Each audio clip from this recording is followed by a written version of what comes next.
my goodness. I've been talking to you guys for the last 2 or 3 minutes the whole time, and I did not hit live. I'm sorry, guys. I'm so sorry. I'm just in here talking. I'm saying hello to everybody in the comment section. I am so sorry. It's only been a week since I live streamed, but StreamYard changed a lot of things up. So give me some grace. All right. So we got Jessica in the house. We got Zoe. We got Naima.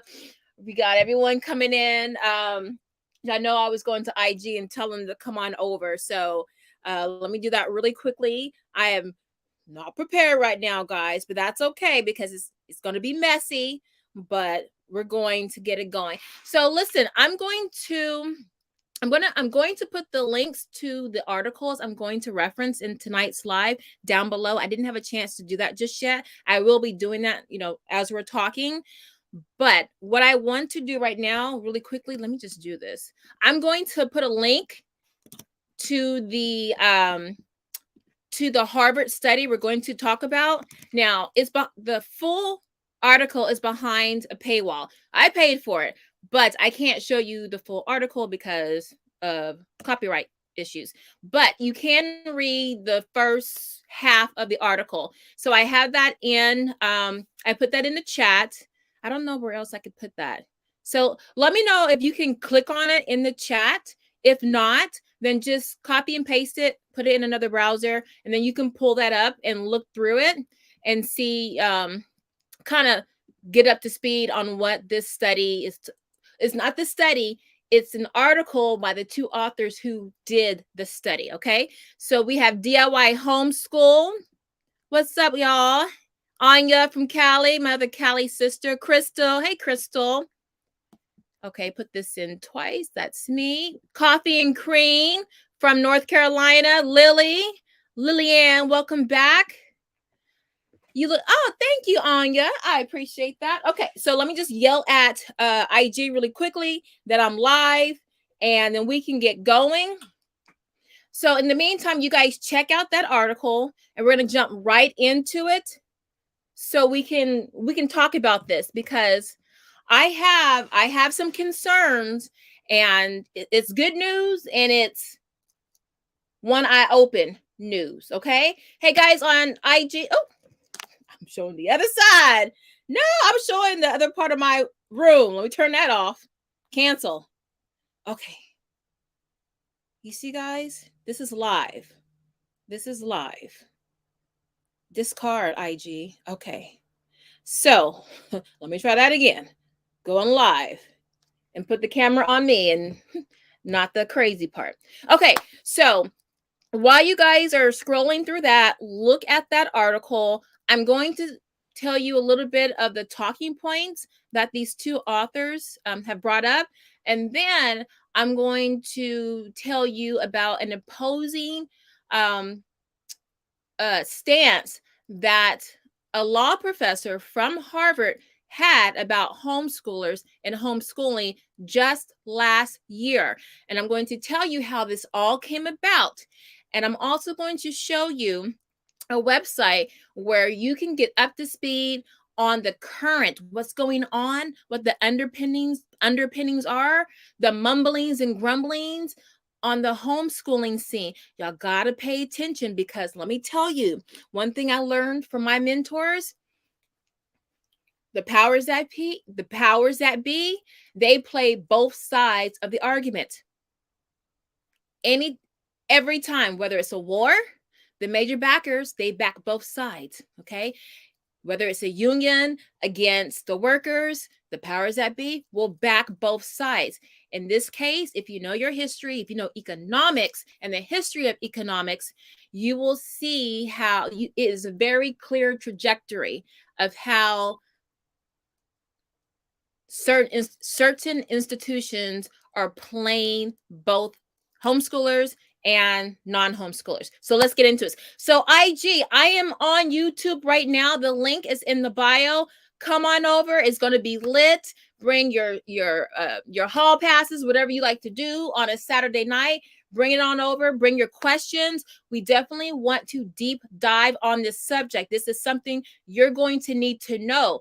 This this article and the study linked to it is going to have far-reaching implications, more so than you think. So come on over. I see you, Classic Beauty. I see you, Kimmy Wells. I see all of you guys. So come on over, okay? All right. Okay, now let's get to it, guys. All right. So I'm going to pull up the article. I'm just going to just show it briefly. And then I want to get y'all's opinion, just your thoughts on it. And then we're going to talk about it.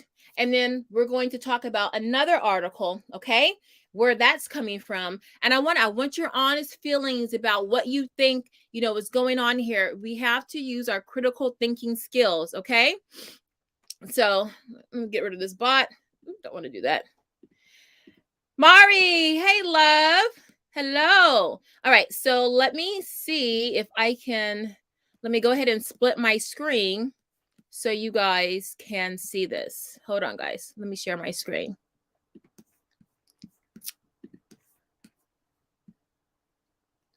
Google is denying me. What? Now, remember, this is my new laptop, guys. Grant access. Yes, grant access. Okay. Okay. Google, yes. I'm sorry, guys. This screen recording, all of this. Yes, Google. Okay. Uh-oh. Oh, I have to unlock it. Oh, Lord, not to put in my password. Y'all. All right. Oh, you know what? It is what it is. Oh, I have to quit and reopen. Oh, my dear. Okay, so I might not be able to show you the article because I didn't do all the settings on my new laptop. So hold on. You know how we do. There's always one way to skin the cat. I'm just going to show you from here. All right. Hopefully, hold on. All right, I'm going to do a quick little showing right here. All right. Let me put up to my hold on. Let me make sure nothing sensitive is showing. All right, we good. Okay, so look. So this is the article that everybody was referencing, all of the magazines, all of the organizations. Yes, I know my screen is cracked. You see that? The Wall Street Journal. And this was in the opinion section of the Wall Street Journal. Now, the title is What Homeschoolers Are Doing Right. Now, this came out November 10th, 2021 by Brendan Case and Yang Shin. Let me get that up close. Y'all see that? Right there. I know this is all ghetto, y'all, but we got to do what we got to do. Okay? So if you want to reference this, type it in so you can read it. Okay? Now, it's a very short article. Let me show you. It's not that long. It's like maybe 500, 600, 700 pages. Words. Let me scroll. Let me just show you. It's not that long. Okay? This little short article is getting a lot of traction. That's it. Not a lot. Now, what it says is these two researchers. Now, let me just be clear. These two researchers work at Harvard University's. Let me get their full credentials. They work at, okay, here we go. A lot. Hold on, y'all. I have like so many windows open. So they work for, they do research for,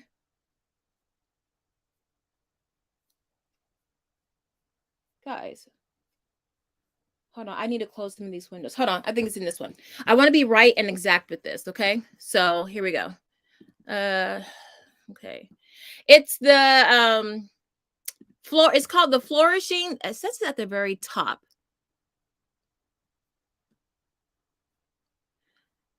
Okay. So look, I have the link to this. So you guys go look at it. It's in here, but it's like the Harvard Flourishing something program. So it's a program and it's in the social sciences college or oh, here we go. Okay, Mr. Case is associate director for research at Harvard's Human Flourishing Program, where Miss Shin is a research associate and data scientist. Now, if I were you, I would go look at Harvard's Human Flourishing Program, really look at it, look who's behind it, and then start connecting the dots. I'm not going to do that here. We don't have enough time. But in a nutshell, what the article is saying is that, okay, first of all, let me back it up. The study took place over 10 years, from 1999 to 2010. Now, the respondents or the participants in this study were 12,000 children of nurses. Okay. Now, they said these nurses were mostly white and mostly well off. Okay. So right there, you already have a skew of just the results, right? So they only did the children of nurses. Now you'll have to go back and dig deeper and ask, why would they just ask children of nurses? Which is very interesting, because most homeschoolers, I really haven't met many homeschoolers where one of the parent was a nurse. So to find 12,000 children of nurses was quite interesting, considering this study took place between 1999 and 2010. And during that time, the homeschooling landscape was totally different. So I'm finding it hard to believe they found that many nurses that homeschooled during that time period. But that's neither here nor there. So they took these children and they gave them surveys. That's how they gathered the data, through surveys. And what they surmised from the survey after 10 years was that these children were well adjusted because, and these were some of the responses that they gave. One, they had they were religious, or they belonged to a religious institution, and they made a correlation between children who either their family was religious or they belonged to a religious institution. In that environment, they were less likely to succumb to drug abuse, alcohol abuse, suicide, and depression. And that would help them as young adults to be well adjusted in life. That's what the study was saying by Case and Chin. They also said that another reason why homeschoolers were better off than public schoolers was that they seem to do more, they seem to volunteer more and get out in the community. And that helped them to have more compassion, or just more compassion toward others. And let me tell you exactly what they said. It said that they were likely to have more forgiveness for others than their public school peers. Okay. The study also said that, no, that was the main thing. It didn't give that much information. The third piece of the three things that the study said: homeschool kids were more likely to volunteer, more likely to belong to some type of religious establishment, less likely to succumb to those four things I told you about. And the last one, less likely to attend college. And then the author said that was probably due to, now remember, this was 1999 to 2010. Colleges were not trying to hear anything about homeschooling. Now, the environment has changed a lot now, but back then, no. So it wasn't like kids didn't have any ambition. It was that the opportunities were really close to, this is me talking, close to zero getting into college as a homeschooler, because the resources, the connections between, homeschoolers and officials at these colleges that could understand what that homeschool community was like, it really didn't exist. So it was less likely that these children would go off to college, because the colleges just weren't interested in them. And Homeschooling back then was a pariah. Okay. Now let me catch up. Let me catch up with some of these comments before I go further into this. I want to hear what you guys think about this. And then I'm going to give you some of my opinions on why this study came out. Now, when I looked at the study and I read it, I was like, it's not really saying much. And it's old information. And it's information that takes such a narrow slice of the pie of the homeschooling community. I was like, okay, at least it's positive, but I want to know the reasons why they selected this one group for 10 years, but we're going to get to that. All right. Yes. Hey, beautiful. My daughter's beautiful mind. Hey, Lori, I see you. I got your text. Okay, Naima says that's pretty specific and not a wide sample of homeschooling. Exactly. Now remember, okay, when the study ended was 2010. That was the year my son was born, my youngest son, who is now 11. Homeschooling, I mean, homeschooling, people really had strong stereotypes about homeschoolers because you didn't really see many homeschoolers out and about, at least here where I live in California. I mean, now you can trip over homeschoolers. It's a thing now to trip. Homeschooling is big. And you have colleges in California that have direct links to people who run homeschool organizations, or they're plugged into the community, and there are open lines of dialogue, especially with the UCs, the University of California system, and the California State University systems. There are open lines of communication and dialogue, and there have been changes in policies with these institutions to accommodate homeschoolers. As a matter of fact, okay, I'm gonna get to this. I'm getting ahead of myself. But yes, Naima, that is a great point. Why did they take such a slim example? Because think about it, back in 1999, a lot of your homeschoolers were, rural areas, very, secluded. They weren't out there, in mass, where you can just easily get to them. So I find that's, something to think about. Hey, Mona. Okay, anyone can have an addiction problem. Okay, beautiful. I don't know what you're referring to. Yes, anyone can have an addiction problem. If you're talking about drug and alcohol abuse, give me some more information, more context for that response. Okay, Anya says, I read the op-ed of Elizabeth Barthelett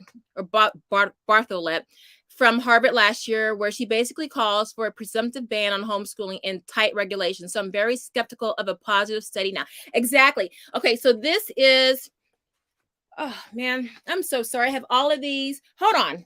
Maybe I can, hold on. I can get around this. Hold on. Let me show you what Anya is talking about. I'm going to try to flip my camera and show you my screen. Okay, I'm going to change one of the, okay, I'm going to change this so you guys can see this screen. Hold on, guys. I'm going to turn on one of my, oh my goodness, is this not the one? Oh, everything's gone. I'm sorry, guys.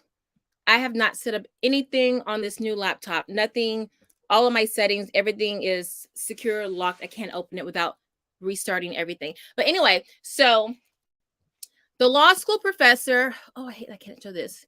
Okay, this is in the Harvard Gazette.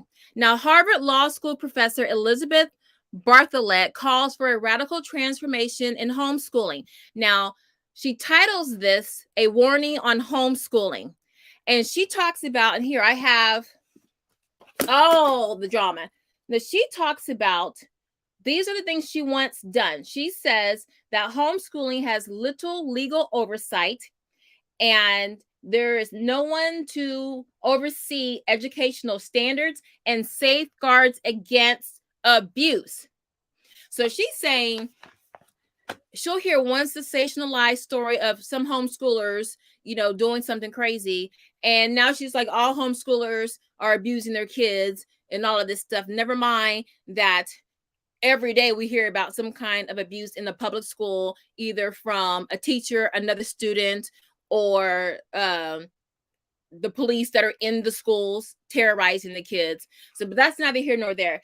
She also says, yes, there should be a presumptive ban on homeschooling. Okay. And this, let's go on. She says there should be random home visits with surveillance, and parents should not escape public school. She thinks parents are escaping, her words, escaping public school when they should be a part of the society that improves public schools. So even though the schools have been failing for decades and decades, she's like, no, you can't leave. You got to stay here and try to improve the schools. And no one's been able to do that so far.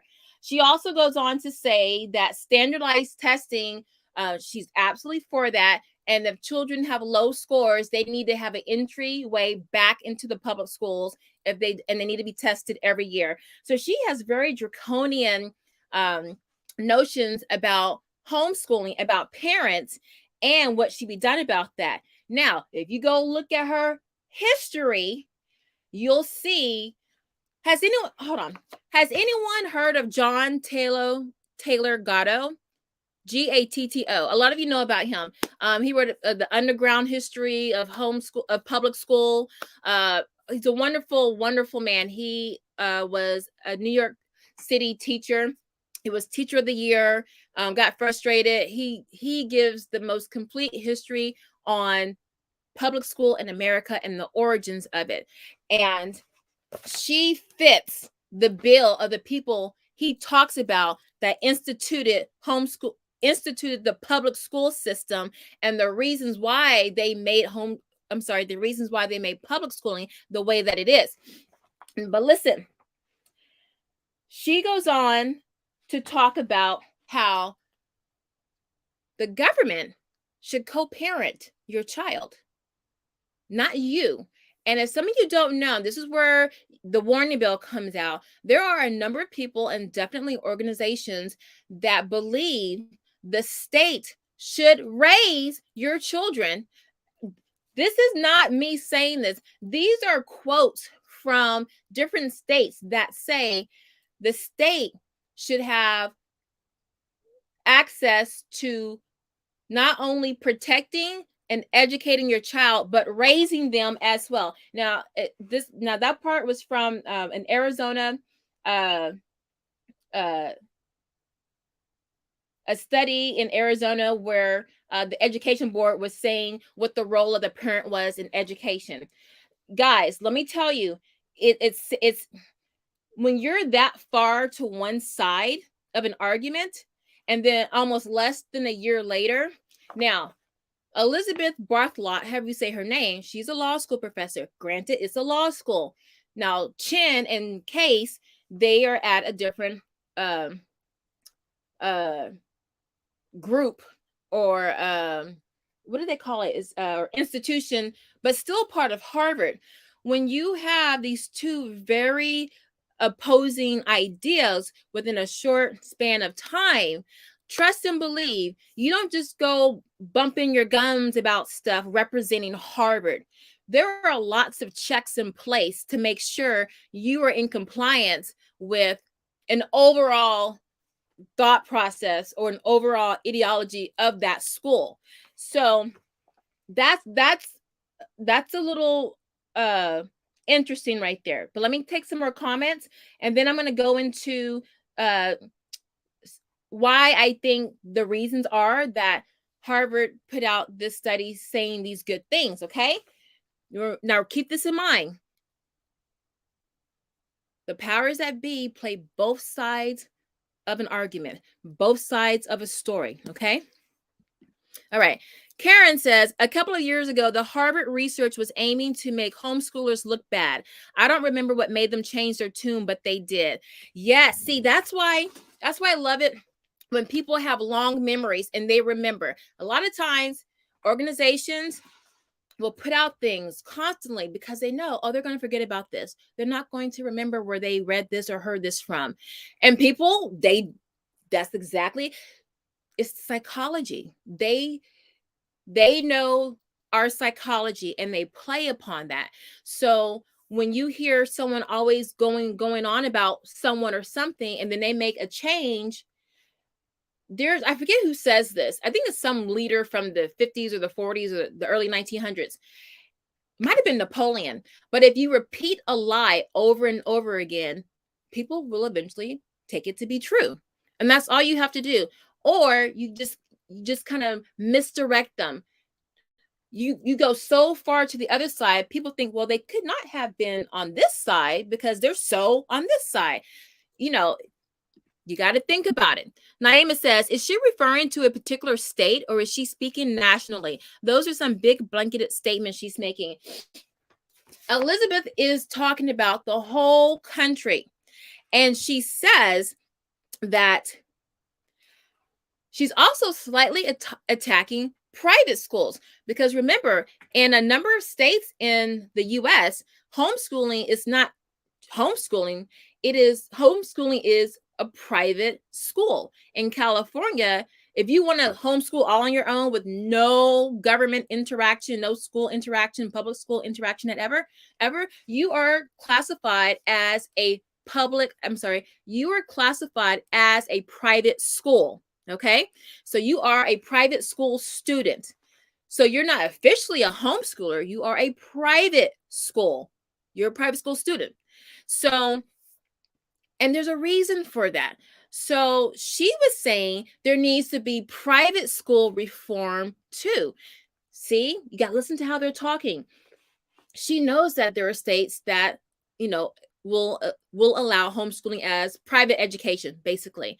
And so for her to address those people, those homeschoolers, she also comes in and she says there needs to be private school reform. And she doesn't go into much detail about what it should be, but she says that private school kind of mimics homeschooling, and therefore there should be some kind of reform. But listen, this woman, she wrote an article, I think it was in the Arizona Journal Review or something like that. And then she went, I think she was on a panel. And as a matter of fact, let me just show you. She was at, so she wrote this article in the Arizona Law Review, okay?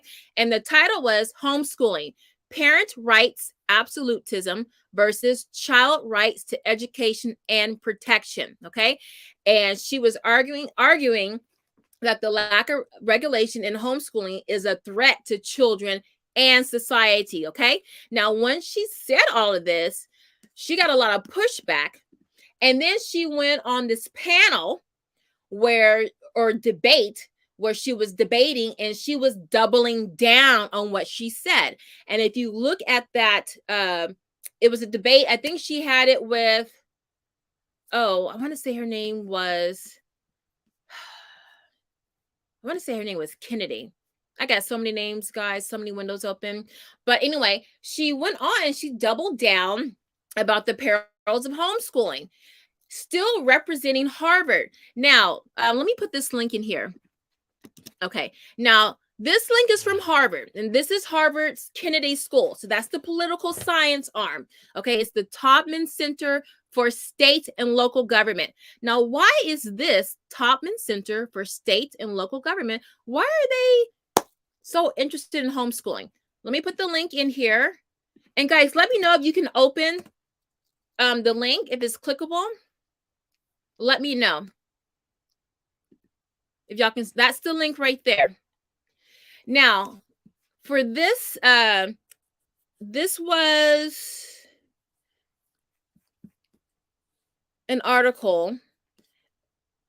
Actually, this was not an article. This was like a conference, post-pandemic future of homeschooling. Now, listen, now we're getting to the nut for why I think Harvard's doing a 180, okay? Okay, now this was from May 6th to June 17th, 2021. If you guys can open it. I hate that I can't get that. I can't show my screen. Okay. And it talks about the reactions to the homeschooling conference. Now this is sponsored by Harvard. Okay. But they have people from different universities that are here giving their input on homeschooling post-pandemic future. What is this going to look like? It talks about Is it time for a change to homeschool law?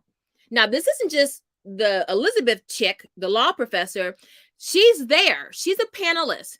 You have we have Michael Donnelly from the Homeschool Legal Defense Association. Shout out to the HSLDA. We had Kennesaw State William College of William and Mary. That was one panel. Another topic discussed was growth and diversity in post-pandemic homeschooling. So they're trying to figure out what is homeschooling, who is homeschooling. So they're trying to get, the deets on why are these people leaving school to go homeschool during this pandemic. And then they talk about, for another topic, are homeschoolers prepared for life? Okay. And then you have a professor from Alabama and a professor from SUNY or State University of New York talking about this. Another topic, this is a conference, guys. People are talking about us and they're trying to position themselves to create laws that are going to affect us. Are homeschoolers socially isolated? That's another one. Different professors, one from Notre Dame, one from Ed Choice. He's the director of national research. These are heavy hitters, guys. Another topic they discuss is child abuse greater at school or homeschool? Really? Here's the subtitle. What do we know about the incidence of child and sexual abuse that occurs in schools and in homeschool households? Okay. We have professors from Western Carolina University and Virginia Commonwealth University. Guys, then we have the commentator is a Harvard Graduate School of Education. Guys, why are all of these universities showing all of this interest in homeschooling? Because if you go to some of these schools' websites, it's hard to find homeschool information, admissions information. Next topic they discuss is homeschooling and international movement. What's going on internationally? And you have people from Montreal, Paris, and Western Galilee College. I don't know where that is. Talking about that. Next topic, parents experience this with homeschooling. Okay, and then that wraps it up. But listen, I know I'm throwing a lot of information at you. Please click on those links, copy and paste them, and look at them. Oh, it's clickable stuff? Okay, great. Look at that. And then I have two more I want to show you. But I just want you. Okay, let me calm down. Man, I'm riled up. First, I'm annoyed that I didn't do all the security settings on my new laptop, so I can't show you this, but that's neither here nor there. Listen, what's going on today in homeschooling? And I got some stats for you. This is from the U.S. Census Bureau.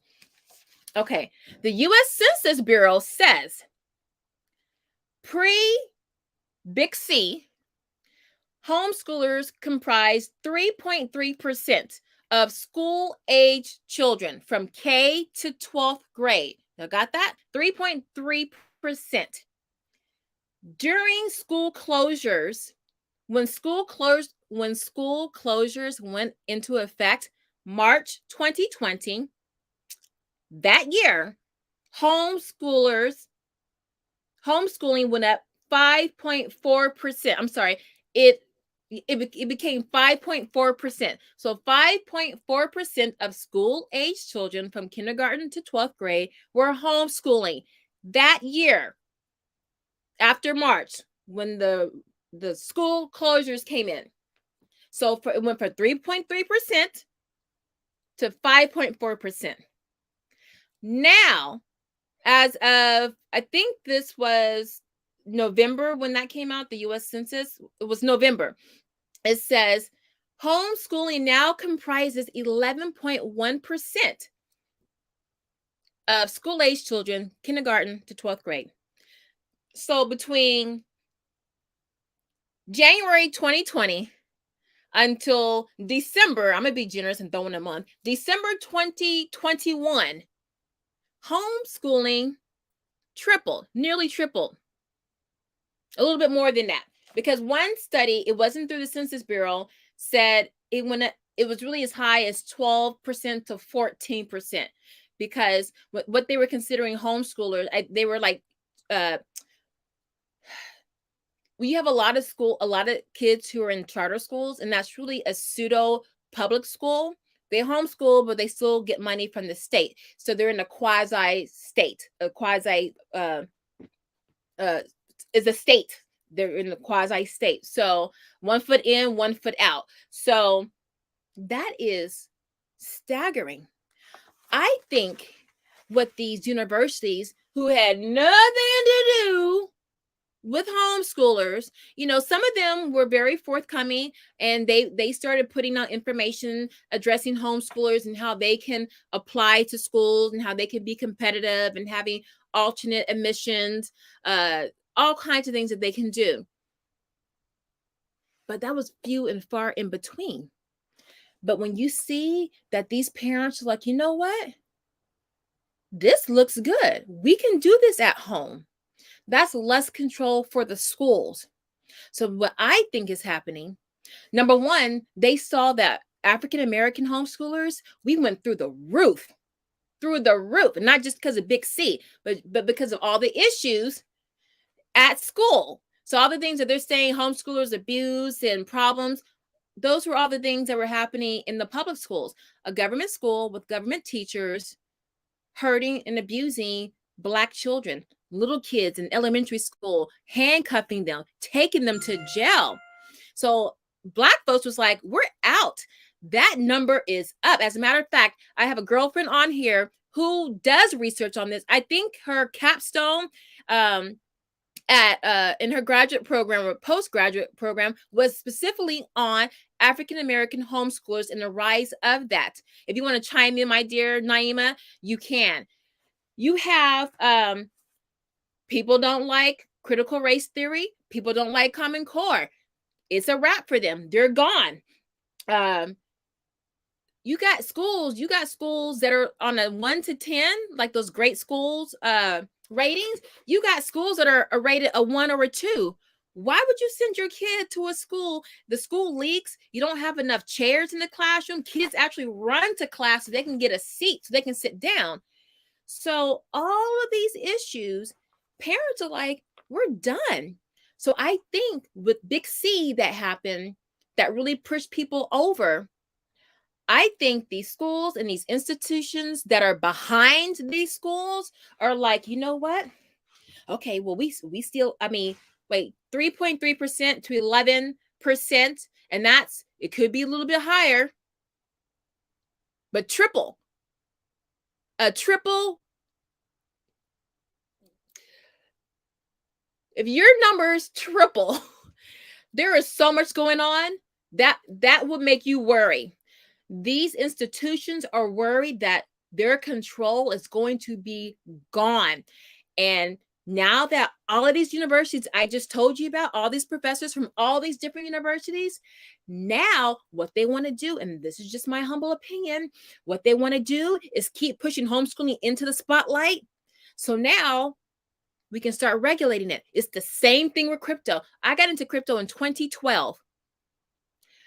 Back then, you can buy crypto with your credit card. Back then, you can go into these exchanges, buy, sell, and trade crypto, and no one knew who you were. You didn't have to give your social security, your name, at nothing. As a matter of fact, I got,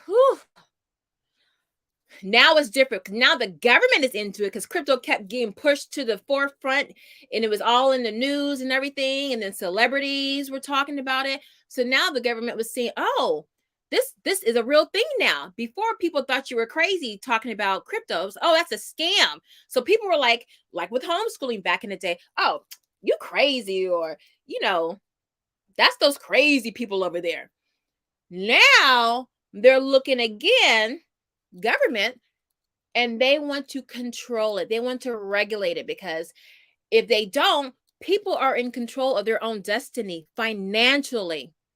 I'm not going to put my business out there. All I can say is if these regulations go through this year with what the Fed wants to do, the golden era of crypto is over. With homeschooling, because you have so much freedom to choose what you want to do, to be your own boss, your own CEO. you can start thinking critically about things. Your children can be happy. And when your children are mentally, socially, emotionally at peace, at rest, they have time to think and make decisions because you're not making that out of fear or stress or depression or and anxiety.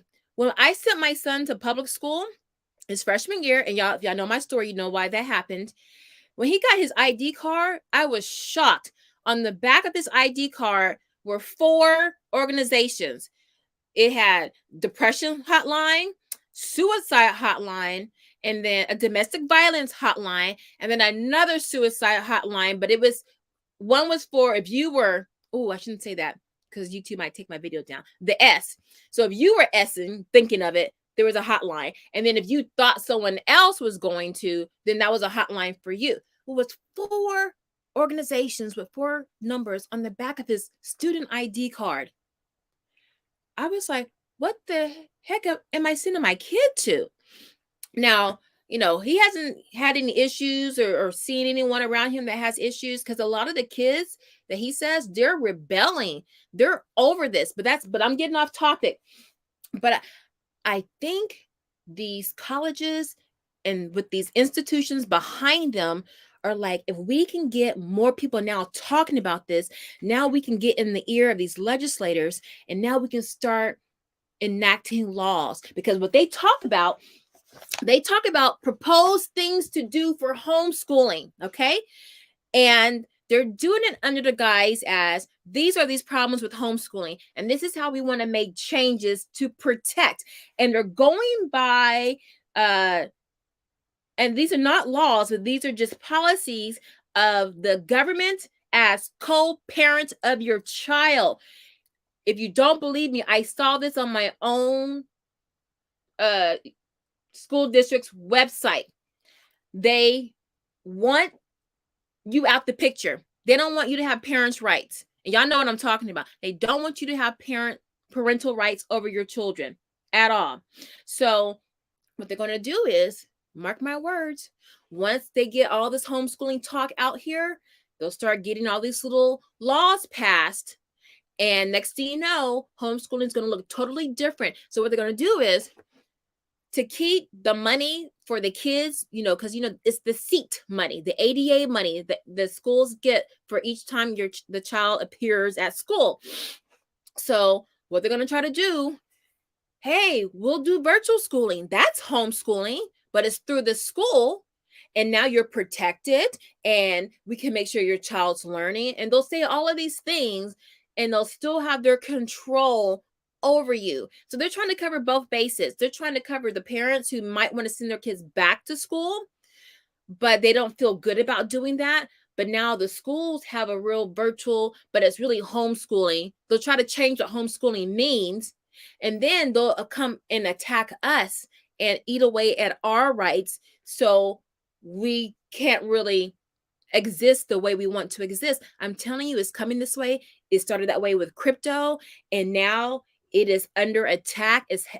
They have so much regulation down the pipeline, and they're already trying to strip away homeschooling anyway. Like just in California, every other year we have some little flunky politician who's writing some kind of bill to take away some kind of right for us to homeschool. It's happening. But let me get some of these comments. I want to hear what you guys have to say. Also, if you want to come in as a guest, I hope I can bring it in because I have all these security settings. StreamYard is all new now, and I have a new laptop, so it's crazy. All right, oh my gosh, guys, I'm so behind in the yes, Dumbing Us Down, Crystal. Thank you. That is John Taylor Gatto. He wrote Dumbing Us Down. He actually has like 4 or 5 books. Google, type his name in. I'm going to put it in the comments. He has a number of videos on YouTube. John Taylor Gatto. He has a number of videos on YouTube, unless YouTube has taken them down. All right, I put it in the chat. It's and I'll get to that in a second. Sacred Earth says, hi, new subscriber. Yes, it was very eye-opening. Hi, Sacred Earth. I like that name. Hey, Muna. See, Beautiful says they want total and all control of the kids, school safety, etc. I would never trust the government to raise or school my kid. And that's the thing, Beautiful. The government has said you are not equipped to raise your kids. Now, I could put my tinfoil hat on and talk about how we kind of give away our rights at birth as informants to the state on our children. But the state, if you just Google government co-parenting children, or there's a phrase for it. It's called, where did I write it? Okay, it's well, there's an article in one of these journals. It's called Who Knows Best, Parents or the State? And then it talks about the state as co-parent of your kids in 3 areas: protection, education, and raising your child. Like your CPS, right? Y'all. Okay, question their agenda for what they say and why. Exactly. Yes, in Texas, we are considered a private school. Anya says, this is such an important conversation. Thank you for bringing this up. I've moved to the U.S. from Germany, and homeschooling is banned in Germany. Yes. And so I was a little surprised that the last panel topic discussion was homeschooling in the international community, because I know in a lot of countries you cannot homeschool, but it could be that there are grumblings and people are wanting to homeschool. So I'm wondering if they're trying to get out in front of that and see, because what they do is first of all, one of the hardest tests to take in the world is the Foreign Service Officer exam. There's 2 of them. I'm sorry, the Foreign Service Oral Exam and the Foreign Service Written Exam. So FSOE, FSWE. Now, when I was in college, or I think I just graduated, I wanted to be a Foreign Service officer. I wanted to be an ambassador. I was heavy into politics. I was a poli-sci major when I first went to school. I changed my major.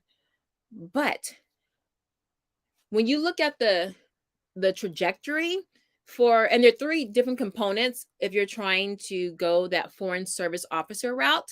One's administrative, one's economic, and then others diplomatic or political. The political would be like at the top would be ambassador. Economic was the hardest one to get into. It was also the most lucrative because you were the middleman between the 2 countries, but all the businesses. You were so plugged in. The administrative part of the Foreign Service would be your embassy. So you would be point contact with people who, citizens who are in another country, your citizens, and you would help them, passports, things like that. They just administrative stuff. But let me tell you, those people all get together and share information. And they see something going on. They have their contact in another country, and the economic contact through the Foreign Service is the most diabolical. I kid you not. I saw it firsthand. I used to work at the UN. I used to be heavy in politics when I lived in New York City. And when I talk, and I work for the largest NGO in New York City. And let me tell you, back then, before cybersecurity was a thing, my boss, she had a big file cabinet. And in that file cabinet, it must have been 5 or 6. It was a custom file cabinet. And it was all the names of all the celebrities from all industries, all their information, what they donated, causes they would possibly be interested in, because we would, contact them and we would create parties or causes or whatever, so they would come to give more. Oh my gosh, it was a racket. And look, everything was in like manila folders, and I'm like, you got this, and this is Park Avenue, you got multi-million dollar organization, and you had these like raggedy manila folders. It always killed me. And it wasn't even like, how the labels for folders, the file folders, it wasn't even like typed up. They like hand wrote the name on, on on the file label and then put it on the manila folder. And I'm sitting here looking through all of these files, and I'm like, uh Joanna Woodward, uh Paul, oh, Blue Eyes. I just forgot because he had the biggest one. It was him and Joanna Woodward. Paul, what was Paul? Green Eyes. Paul, oh my gosh, I love him. I can't remember his name. But Jerry Lewis, oh my gosh, it was, I couldn't believe it. And so anyway, I got off point. But let me tell you, everybody knows everybody. And so for that international component, I could see them just trying to get out in front of it and plant people or things to try to cut down any progress that they see is being made. So when I say economic, you got to watch out. When you're trying to start something, you need money, you need capital, or you need a loan, or you just need something to get you going. If you can't get it, or if you get it, there are strings attached. That's how they control it. They control it from the neck down. All right, let me get some more comments. What is Paul's last name? I can't even remember. About to say something else. Naima says, it is a threat to society because we are teaching our children to be critical thinkers. They don't want that. Exactly. If you guys read Dumbing Us Down by John Taylor Gatto, he talks about the origins of our education, the Prussian system. And then when you bring in the Rockefellers and how they wanted factory workers, they didn't want thinkers or anything like that. Those are the ones who play both sides of a cause, right? They were the ones that were influenced from the wars, the American Revolutionary War, the Civil War, where, let's just say, these faceless entities, they support both sides. That way they never lose. It's almost like if you're into the stock market, there's such a thing as options. Okay. So you think you make money when the stock is going up, but actually you can make more money when the stock is going down. That's called a put option. And what that means is, you're betting that stock price, the stock market price for that share, for that company, is going to go down. And you're going to profit on that stock going down. So you profit going up, and then you profit going down. So you cover your bases. That's how you can really be very profitable in the stock market. Excuse me. So you just have to watch out for that. Hi loves, I'm from Ohio, and a win for me, oh, I'm really behind in my comments, is I've used music in my homeschool successfully. Yay for a win. I have my kids making songs. Oh, I love that. Listen, Katesh, I have to do a video on that because I'm doing something similar with my kids. Oh my goodness. They took a workshop. It was a couple of weeks long on using music in the metaverse and the video games, the e-games and stuff like that, esports. And just making like a 5-second sampler or 10-second or 20 or 30-second beat. It doesn't even have to be your typical 3-minute song. It's so profitable. Please remind me in the comments, put that in there. I want to share those resources with you. It don't even have to be, you see the state of music today. It don't even have to be anything amazing. Nothing like us from the 80s where we had all that good music, or the 90s. I tell you what, one of my neighbors, he was a record producer, and he produced a lot of music for movies, and he had a lot of big clients, and Tina Turner was one of his clients. And one thing he said was that he had a really dirty refrigerator. We were over there one time for 4th of July. There's a whole bunch of people over there, and he wanted me to get something out the refrigerator, and he was okay with me doing that because I've known him for a while, and he liked that Southern, I was from the South. We knew certain areas in Houston and stuff like that. So he was like, don't talk about my refrigerator. So I go in there and I'm like, it's one thing for a man because he was, single, but baby, I was like, you must have had some bodies in here and pulled them out, because it was, oh my God. I was like, I just looked at him. I told my kids, I was like, look, don't touch nothing, don't eat nothing. That refrigerator was nasty. I can't believe he would let me go in there. I wonder if he was trying to send me a signal. I don't know. But anyway, cool guy. Just got a dirty refrigerator. So he said that he made, I think in 1 year or from one movie, he made from that one endeavor more money than he made working from his 20s to his 30s. And the reason why was because the people that he was, his peers, or not his peers, but just that, what was being submitted, these people didn't have a good foundation in the origins of music. They didn't know the Miles Davises, the Quincy Jones. They didn't know music, Duke Ellington. They didn't know all of this. And so he was able to incorporate that into his music, because that was music at its highest. So, of course, his music was going to sound amazing. And that was it. He was like, I just took and just, it was a derivative of the greats.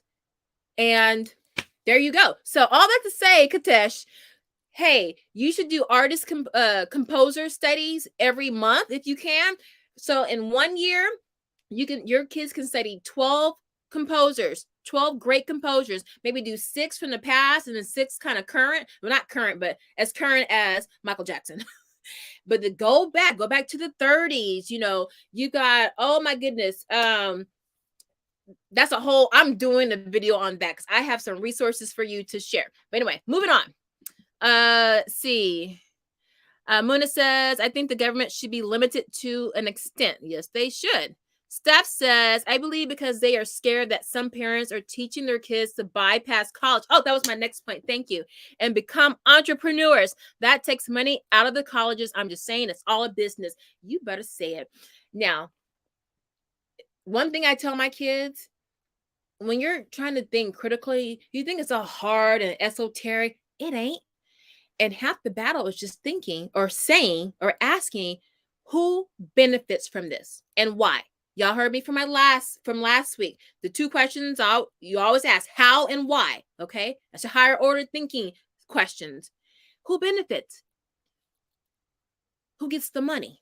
Okay, that will give you 80% of your answers. It might take a little digging to get to it, but it's there. But when you're talking about bypassing college, listen, this is my last article I want to share for y'all. Hold on, right here. Oh, let me put this one in the chat. Now, this one, Michael Donnelly from the Homeschool Legal Defense Association. I love that, you guys. You should go become a member. It's like maybe $50, or at least donate. They do a lot in the homeschool community. I have the link. I just put the link in there. They had a 7-week Harvard conference, a 7-week Harvard homeschool. No, let me get the name right. It's an 8-part series. Harvard Homeschool Conference 2021. I put the link in the chat. Click on that and that will give you a lot of answers, okay? A lot of information as well. But when we're talking about bypassing college, if you notice the last couple of years, these Ivy Leagues they're looking for homeschoolers. My son did, he did Mark Cuban Foundation. He did, oh gosh, my memory's so bad. What was it called? Not the metaverse. It was was it blockchain? No, it was an AI boot camp for like 5 weeks or something like that. It was at Caltech. Now, the people that came in to teach every week were heavy hitters. They worked for JPL, Caltech, 2 government agencies, because there's the Air Force agency in LA. They're heavy hitters, people that hire. And I talked to one of them, one of the scientists, and I said, what's the deal now? Like, with the big C and homeschooling, because we homeschool, what's going on? What's competitive now? He was like, Nikki, let me tell you. And people say this and they don't take it seriously. We get the best of the best. We pick from the best in the world. And 90% of the time, we have to take 6 to 9 months to train them because they can't do anything. They're useless to us. They have all the theories, they have no application. A lot of them come in, they have the highest scores from the SATs. They have all the AP, the fives and all the APs in computer science, calculus, all of that. Calculus A and B. They don't know JavaScript. They don't know Python. They can't really problem solve, and that's what they really need. They need problem solvers, and all of those things are applications. Those are things you have to do. It's not just learning, you have to do. And he was like, we have to teach them. And I don't know if you guys heard of Project Lead the Way, and that's where some of your top universities, I think Stanford was at the forefront. They said, hey, we're getting all these bright students and they can't work their way out of a garbage bag. You guys need to have them actually collaborating with people and doing stuff, right?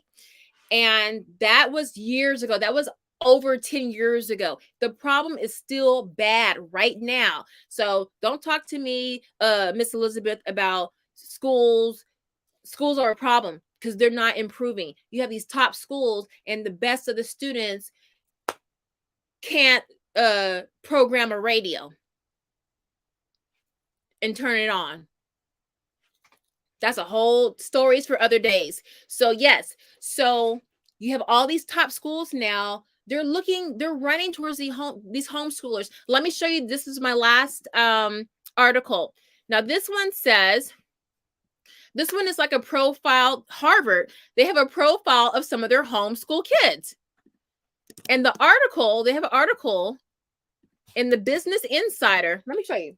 Oh, I can't because my thing. Anyway, but I wrote down some of the things. In 2015, Business Insider wrote. Now, Business Insider, for those of you who don't know, Business Insider is a heavyweight in the financial industry. It's a daily, yes, a daily magazine. No, I'm sorry, it's a periodical. Wait, is it weekly? Am I thinking of? Anyway, it's a heavyweight. No, it's a newspaper. So anyway, it says homeschooling is the, and I'm quoting, the new path to Harvard. That's what it says. This was in 2015. Then in 2018, Harvard came out and profiled several of their homeschool students, saying that we embrace homeschoolers. Come on in. We need you. We need you. So what's the reason for the turnabout? Are they? But here's the thing.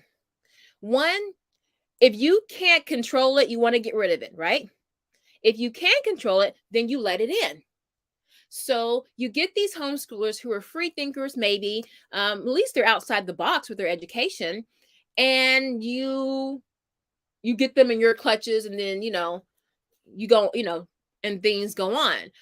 But I think that, hold on. Okay. Yeah, I think that they want to now play both sides. Yes, don't worry about what these people said about homeschooling. We really like you guys now. As a matter of fact, we have these new admission policies, and look at these new homeschoolers that are doing well at Harvard. So now they're like really like trying to put on all the charm and everything.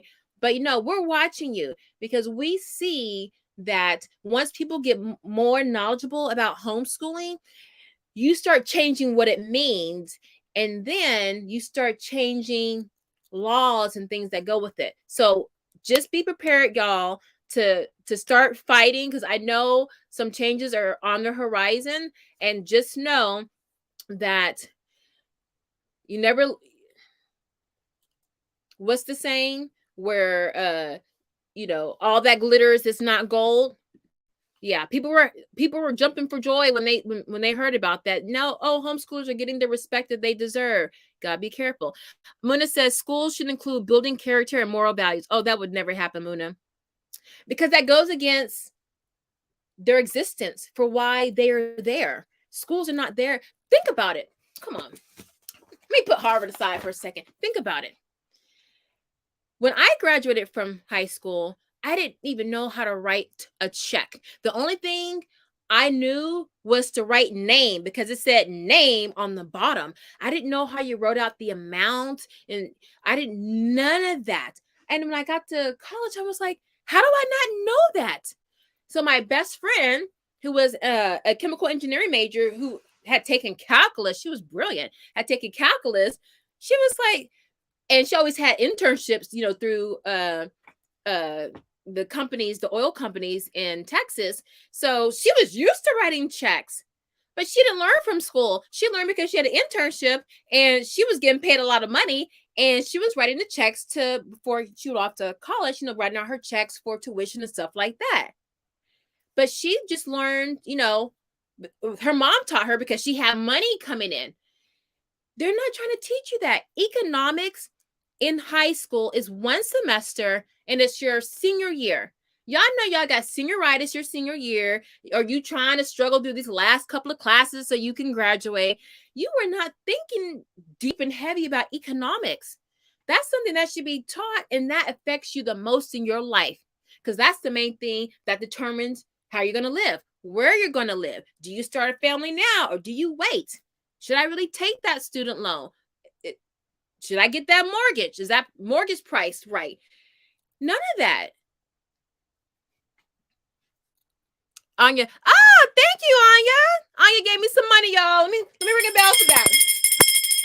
Thank you, my dear. I appreciate that. Let's see. Hold on, guys. Let me catch up with these comments. Q Breezy. This is a prime example of the government trying to brainwash and rule the children. I say keep homeschooling going.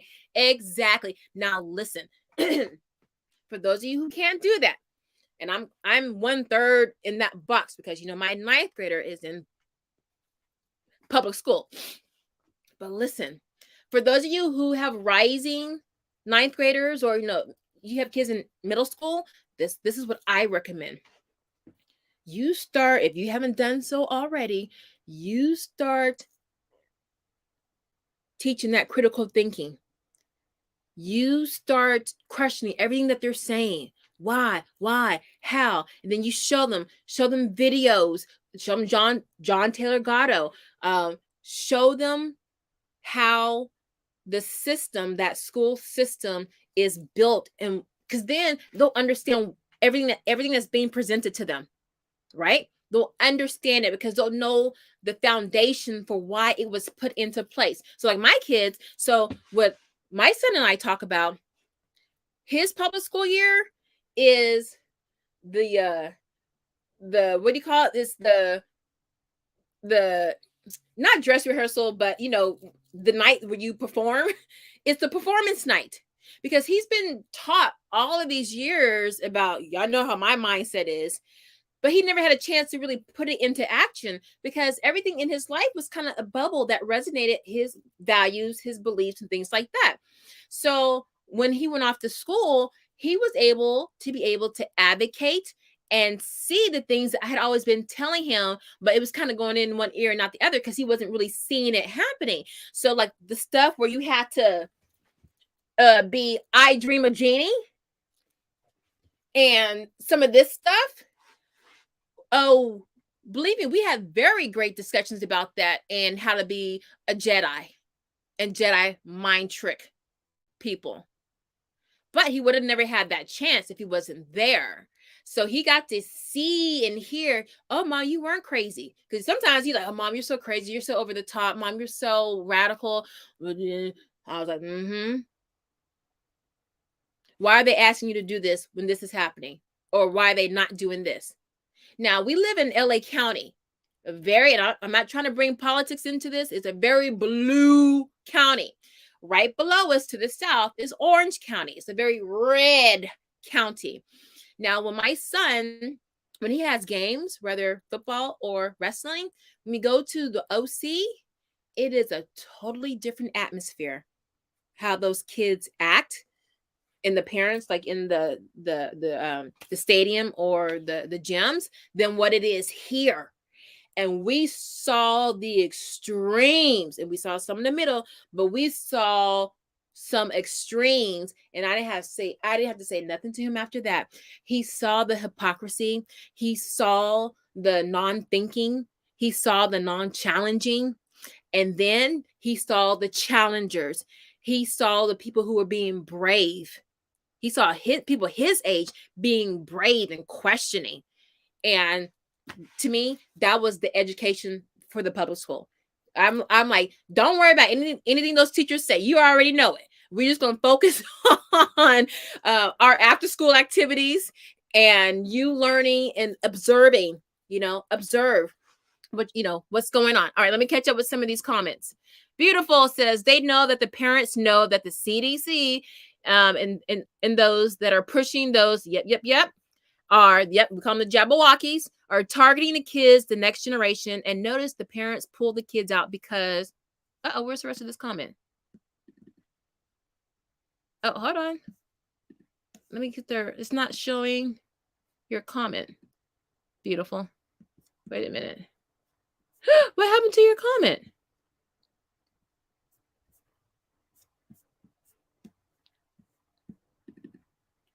Oh, it's cutting off your comment. Okay, well, I can see it from here. It says, I noticed that parents pull their kids out because, oh no, you just didn't finish it. Yeah, so that could be another topic because there is definitely an agenda going on and you've got to talk to your kids so you can explain to them what's going on. Definitely read books to them. I recommend Animal Farm. As a matter of fact, Stacy Lloyd, my favorite creator of printables, she makes these amazing literary study guides. And Animal Farm, I love it. I say in 6th grade, this is my recommended list to get those critical thinking skills going. I start with The Alchemist. You always have to start at the center, and that is self. The Alchemist by Paulo Coelho is about self-discovery, your dreams, and following your path, and being able to recognize signs and symbols, and being able to see the macro and the micro. Oh, I've read that book so many times. It's got so many metaphors into it. So you can read it a lot of times and get something from it, especially as you get older and more mature. But oh my goodness, that's a good one to start with. And I wish Stacy did a lit guide for that. Next one, Animal Farm. I like the illustrated one. It's I think it's the 20th or the 75th or the 50th anniversary illustrated one. It says something like that. Animal Farm. I think that one. Then 1984. Okay, Orwell's 1984. That's not his real name. It's Eric. What's Eric's last name? But he did 1984. George Orwell. 1984. Stacy doesn't have a guide for that, but I do have some resources for that. And if you can squeeze it in that school year, if you space it, give yourself 6 to 8 weeks for each book, you can get them all in 1 year. Fahrenheit 411. 451. That one, Ray Bradbury. Is it 451? Yeah, I've been forgetting stuff all night. 451. All these numbers. Those books have so much. Is it Fahrenheit 451? Y'all know, just Ray Bradbury. Those books, if your kids don't read anything for the rest of their life, those books and The Creature from Jekyll Island by D.E. Griffin, that will set your child up for life. I kid you not. And then Atomic Habits, because you got to put it into action, right? But those will help with your critical thinking, because in all of those stories, you are forced to make decisions. You're seeing things that are happening, and you have to decide, am I going to be part of the sheep, or am I going to stand on my square? And no matter how scared I am, I'm going to hold true to what I believe. And so it helps your children to align their beliefs with those actions, even when they're scared, when they're peer pressured. You guys, I told you last week or the week before, my son, he was being peer pressured and he excused himself. He got on the phone with me and we talked it out. I gave him some scenarios and I told him what was really going on. And then he went and he was just fine. And then I had to reconfirm with my sister, who's the main Jedi. She's a yogi. She was like A+. That's what was going on.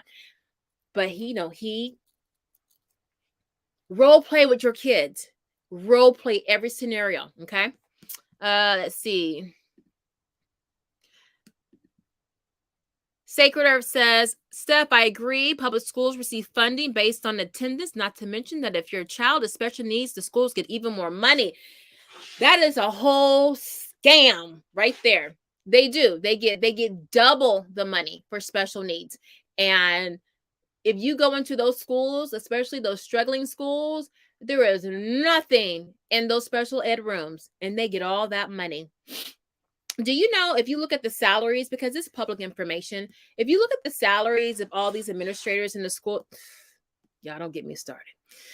Beautiful says, wanted to homeschool them, so since they can't have control of them at school, they want to go after the alternative for school. Yeah, and so my thing is, they know that some parents, not everybody can homeschool, y'all. Y'all know. And then some parents, they don't want to homeschool. So, but they, in their heart, in their mind, they know it's not for their children. So they need to find a way that makes them feel okay for sending them to school. And if the school says, hey, we're going to offer this virtual school, not the kind from Big C, but it's a new kind of virtual school, and they'll call it homeschool, or there'll be some new name to it. You know how they have these new names, things that were old to us now have new names. They're like in the dictionary with a new vocabulary. They'll have a new name for homeschooling. Oh, well, you're not just in the home. So now it's, whatever, learning. And then now your parents will be like, okay, well, it's they'll dress it up. And because most parents, don't talk to the teacher, don't go up to the school, don't do any of that, they'll think that shiny pig with the, NARS lipstick on, the Fenty lipstick on, is just fine. And then ... So I see them just slowly backing, in. Look, how if you ever... Our generation, we would go dancing, right? We had school dances, we had house parties. Let me back it up so I can show you. So, you be dancing and everything. And so, how girls, like in middle school, we would be dancing with all the girls. They'd just be dancing, amongst ourselves. And then the boys, they want to dance with us. So while you're dancing, move this out the way. Hold on. So while you're dancing and everything, and Cabbage Patch and all that, so you're facing this way. Here comes Tyson. And he's dancing. Wait, this is me right here. And here he come. You over here dancing and, acting a fool with no sense. And here he come. He backing up. He trying to back up right here onto you and everything. Like he dancing. Oops.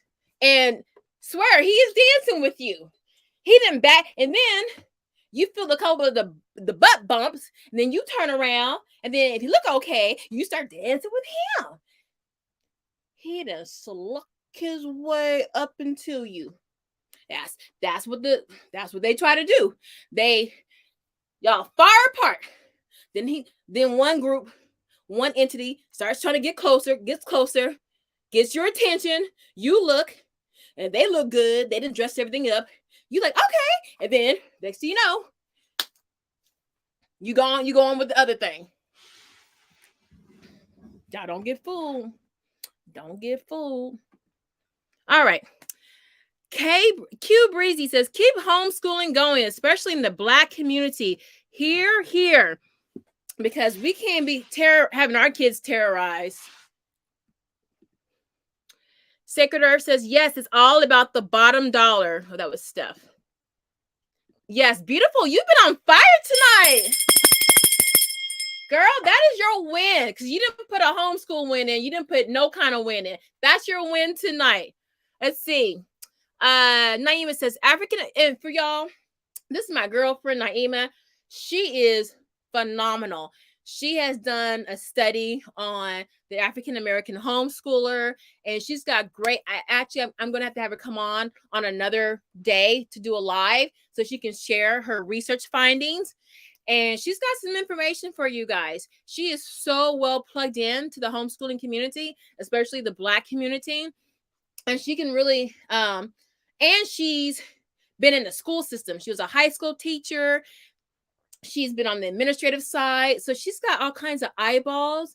So she can see from so many different angles and really help give us some very useful information that can help us make decisions instead of just, getting one little piece of information and then running, with that. She can kind of help give you guys a smorgasbord, and then you can really, make some informed opinions. I talk to y'all all the time about stuff. That's because I'm talking to her. Because she knows so much. But anyway, she says African American families have more than tripled in homeschooling, realizing their children were more relaxed and felt safer emotionally and physically. Amen. Because remember what I told you about my son's student ID card? 4 organizations. 4. Now, when I was growing up, I still have my student ID card. And on the back was margaritas. No, not that was the drink. It was guaca margarita. It was a Mexican restaurant that was across the street from the school, and everybody would go there to eat after games and stuff like that. It was like guaca margaritas, and then some of the kids, when they were some were close to 18, they would get margaritas. But it was an advertisement on the back of our student ID card. No, I think it was Rita's. Anyway, it was a restaurant on the back of our student ID card. Now you got basically 911 situations. That tells you something. Yes, they do, Anya. They want control and tax and crypto. Listen. I'm about to pay almost $1,000 to my accountant because remember how Orange Man, we found out what he paid in taxes was like $700, something just crazy. It's like $700 or $800 in taxes, and he made tens of millions of dollars. And I was like, see, the loopholes exist. They are there. You just have to have the most expensive person who can pull that information and apply it to you. I'm going to get killed in taxes because, of course, I'm going to report everything, even the stuff that is secure on wallets and stuff like that, because that's, as a good citizen, that's what you do. But I have to pay for someone who specializes in tax strategies. That freaking cost. And then California is a whole nother animal on top of that, highly regulated. So certain institutions exist to, what you guys said, control the money. That's why they don't teach you jack in school about finances. If you don't teach, I don't care if your kids have to go to public school, private school, or you homeschool and you got all kinds of things going on. I think I have a video on money books. I think I have a book haul on that. Teach your children about finances. That's going to get them through life. Teach them about finances and making good decisions about those finances. And then if you want to add to it, economics. Now, The Creature from Jekyll Island, that's a heavy read. I'm reading it with my son. It's going to probably take us 2 years to get through it. I have some smaller ones, The Price of Tomorrow. That's a smaller, it's like maybe 150 pages, but you can break it, you can get through it in a year if you want to space it out. They don't want you to know that, because when your kids go off to college, like when I went off to college, and all those companies gave you those credit cards, and all those kids had all that credit card debt, in addition to all that student loan debt, you were an instant slave. That's what the Rockefellers, the Astors, the Vanderbilts, that's what they all wanted and they got. So you're an economic slave. You're an academic slave. You're all of these, you're a food slave. all these different diets and stuff, analysis paralysis.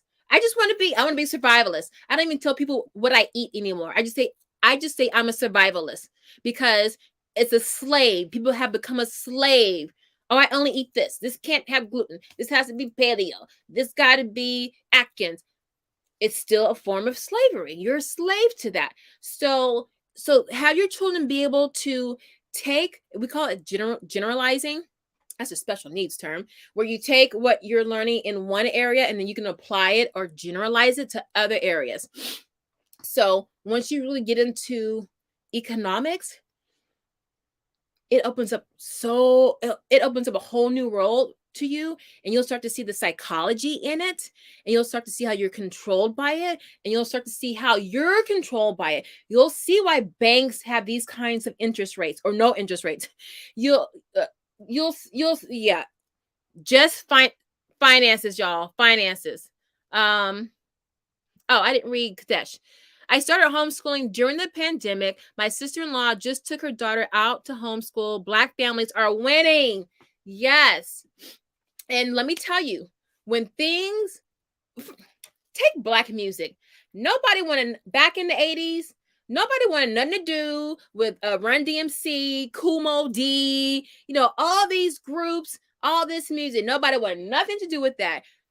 Now, every other jingle for a commercial for a company is those songs from the 80s or the late 70s.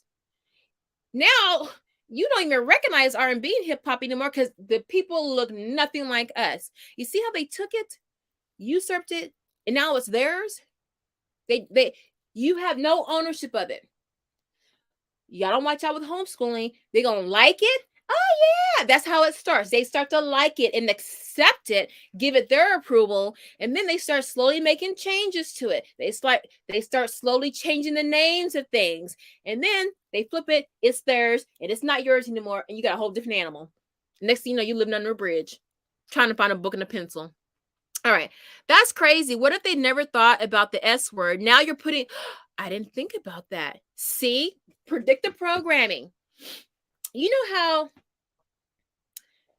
when I was first pregnant, I never noticed strollers on the sidewalk. Moms pushing strollers. I never noticed that. I never knew where kids went during the day. As soon as I was pregnant, I saw strollers everywhere.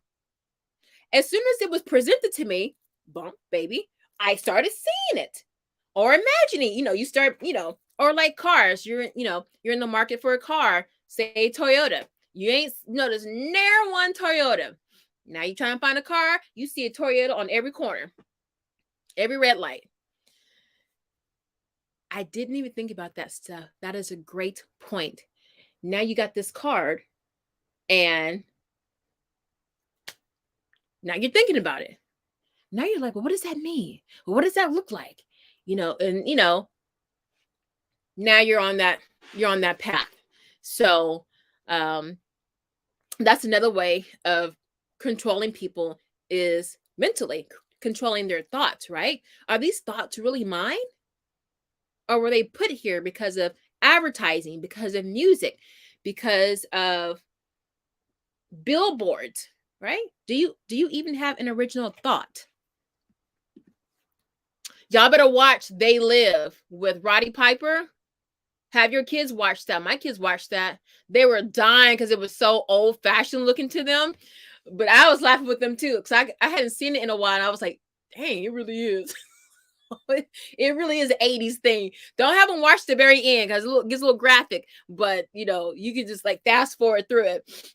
But baby, it is so simple and to the point and very visual, and your kids will remember that for the rest of their lives, positively, not scarred. But yeah, the emotional stress of children in schools today is higher than ever, and it's truly frightening. Let me tell y'all a quick story.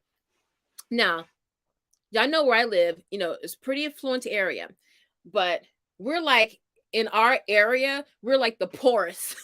My area is the poorest of the affluent area. So further up this big hill is people who donate $10 million to the local hospital, and they just casually do it, and they drive a Honda. Like, they have real money. You would never know it. You would go to their house, you pass by their house, because they don't live in a gated community, and their house looks like a little regular house. Then you go inside, and the house is partially subterranean, and then it opens out, and then there's the cliffs and the ocean, and the middle of the house is open. People that got money, they don't want you to know they got money. But let me tell you, those people, half of them send their kids to this one private school, the others to the public schools. So there's 2 top public high schools that are feeders for the Ivies. Let me tell you, I have a number of friends that are still there because my son went to preschool there, and I still can keep in contact with about 3 or 4 of the moms there. Now, one of the moms, she's Chinese, and she is not your, the fake tiger mom, because y'all remember the story about the tiger mom, how her life just spiraled out of control, and she is not a tiger mom. But she's not like that. But she's very, she grew up in China, and she's very, very sensitive and aware of encroachment from the government. She is ready to pull her son out. She's been trying to do it, but they have some measures going on at the school. It's a difficult story. But let me tell you, there's 2 schools. And one of the schools, they have so many kids booking appointments with the school psychologist. Now, the school psychologist goes from one school to the other high school, because only 2 high schools there. So it's just one psychologist goes from one to the other. This was 2 years ago. So they needed more. Then they said, okay, we need a permanent one at each school. Then, no, in 2019, it got so bad that parents who were psychologists and psychiatrists, because remember, psychiatrists, they prescribe drugs, they would go and volunteer at the school. The S rate, the depression rate was so great. And this is before the big C. This is because the stress of taking 5 AP classes, being in extracurriculars, and then just the social stress of just your friends and everything, all this texting and what they call phubbing, which is you're being snubbed by somebody, but instead of them not looking at you, they're just on your phone and you're right there. So all of these rejection kind of antics, these kids are depressed beyond, it's bad. It is bad that parents are volunteering, who have their own practice, going to both of these schools. That was before the big C. Now, these parents are starting to pull their kids out so they can live. That's exactly what she said to me. She was like, Nick, they want their children to live. They've been going into depression for a long time. And then with the big C happening, with all the virtualness and everything, it just made it worse. There were already a couple of S's at both those schools. And the more where they were able to rescue those kids.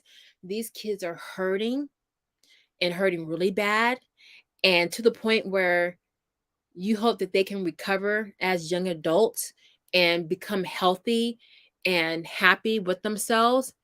But what's going on, it's not good. When you have people that have everything they could possibly ever want and are so miserable at the same time. That's why I say, you know what? I'd be happy in just nothing. Like having, I don't want all that extra stuff. Like me, y'all know I've been trying to move back to Texas. I want to have a homestead. I don't want to be around nobody. I don't, all those trappings, I buy stuff used, and it looks like I might be all kind of cute and glamorous and stuff like that. That's everything is like, man, it's not a big deal. It's people make it their life, and it's not like I'm just Nick from Texas. I keep seasonings right here to season my my black bean burger. I make no pretenses. my house is always a mess. It's always going to be a mess. You know, we just sweat those small things, and the kids see that, and these kids are putting all of these the parents are putting all of their dreams and all their aspirations on these kids, and these kids are cracking. That man from Caltech, these kids can't reason their way out of a trash bag because they don't have a chance to just be kids and explore. Let me tell you something real quick, and I know I'm getting off topic, but I told my son when we sat down, when he decided that, and I let him make that decision, because remember, that was my part of extending the umbilical cord and letting him be a man and make his decisions, where I could be on the side to guide him, but he was in control. He needed to practice and have experience making decisions, accepting those consequences, and then adjusting from that. When my son, let me tell you, I told him, you're going to go to this place. You're going to do everything basic, because I'm going to need you when you come home after practice. We're going to learn. We're going to do our own thing. No AP classes, no honors classes. Now, math, he was already advanced, so he already placed into that. So I'm like, okay, that's fine with that. Everything else is regular. But Mom, no, it's regular. Because when you come home, I don't need you doing busy work for English. I don't need you doing busy work for biology. You done all that stuff in middle school, and in some parts in elementary school. So we're gonna do this Harvard CS 50 class. If y'all are into technology, Harvard Continuing Education is a very popular class. It's a year-long class.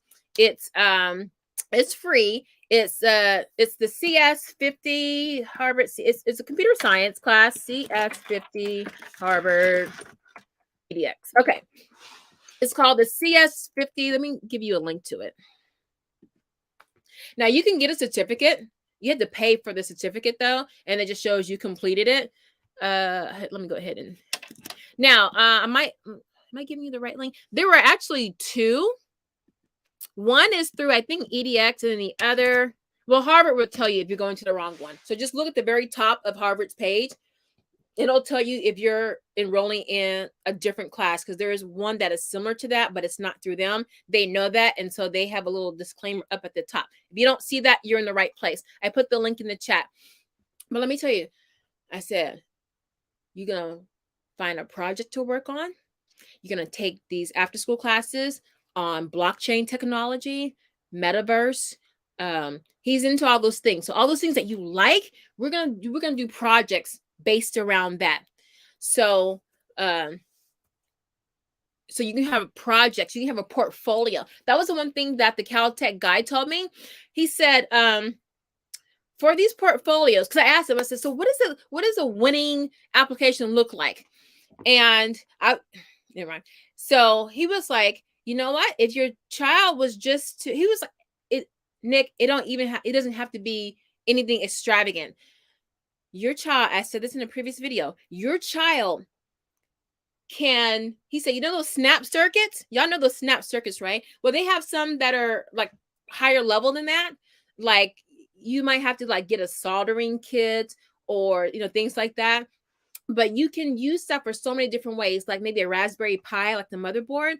And if you guys have any of you guys read The Boy Who Harnessed the Wind by William Kamkwamba? That's a beautiful book. It's a movie now.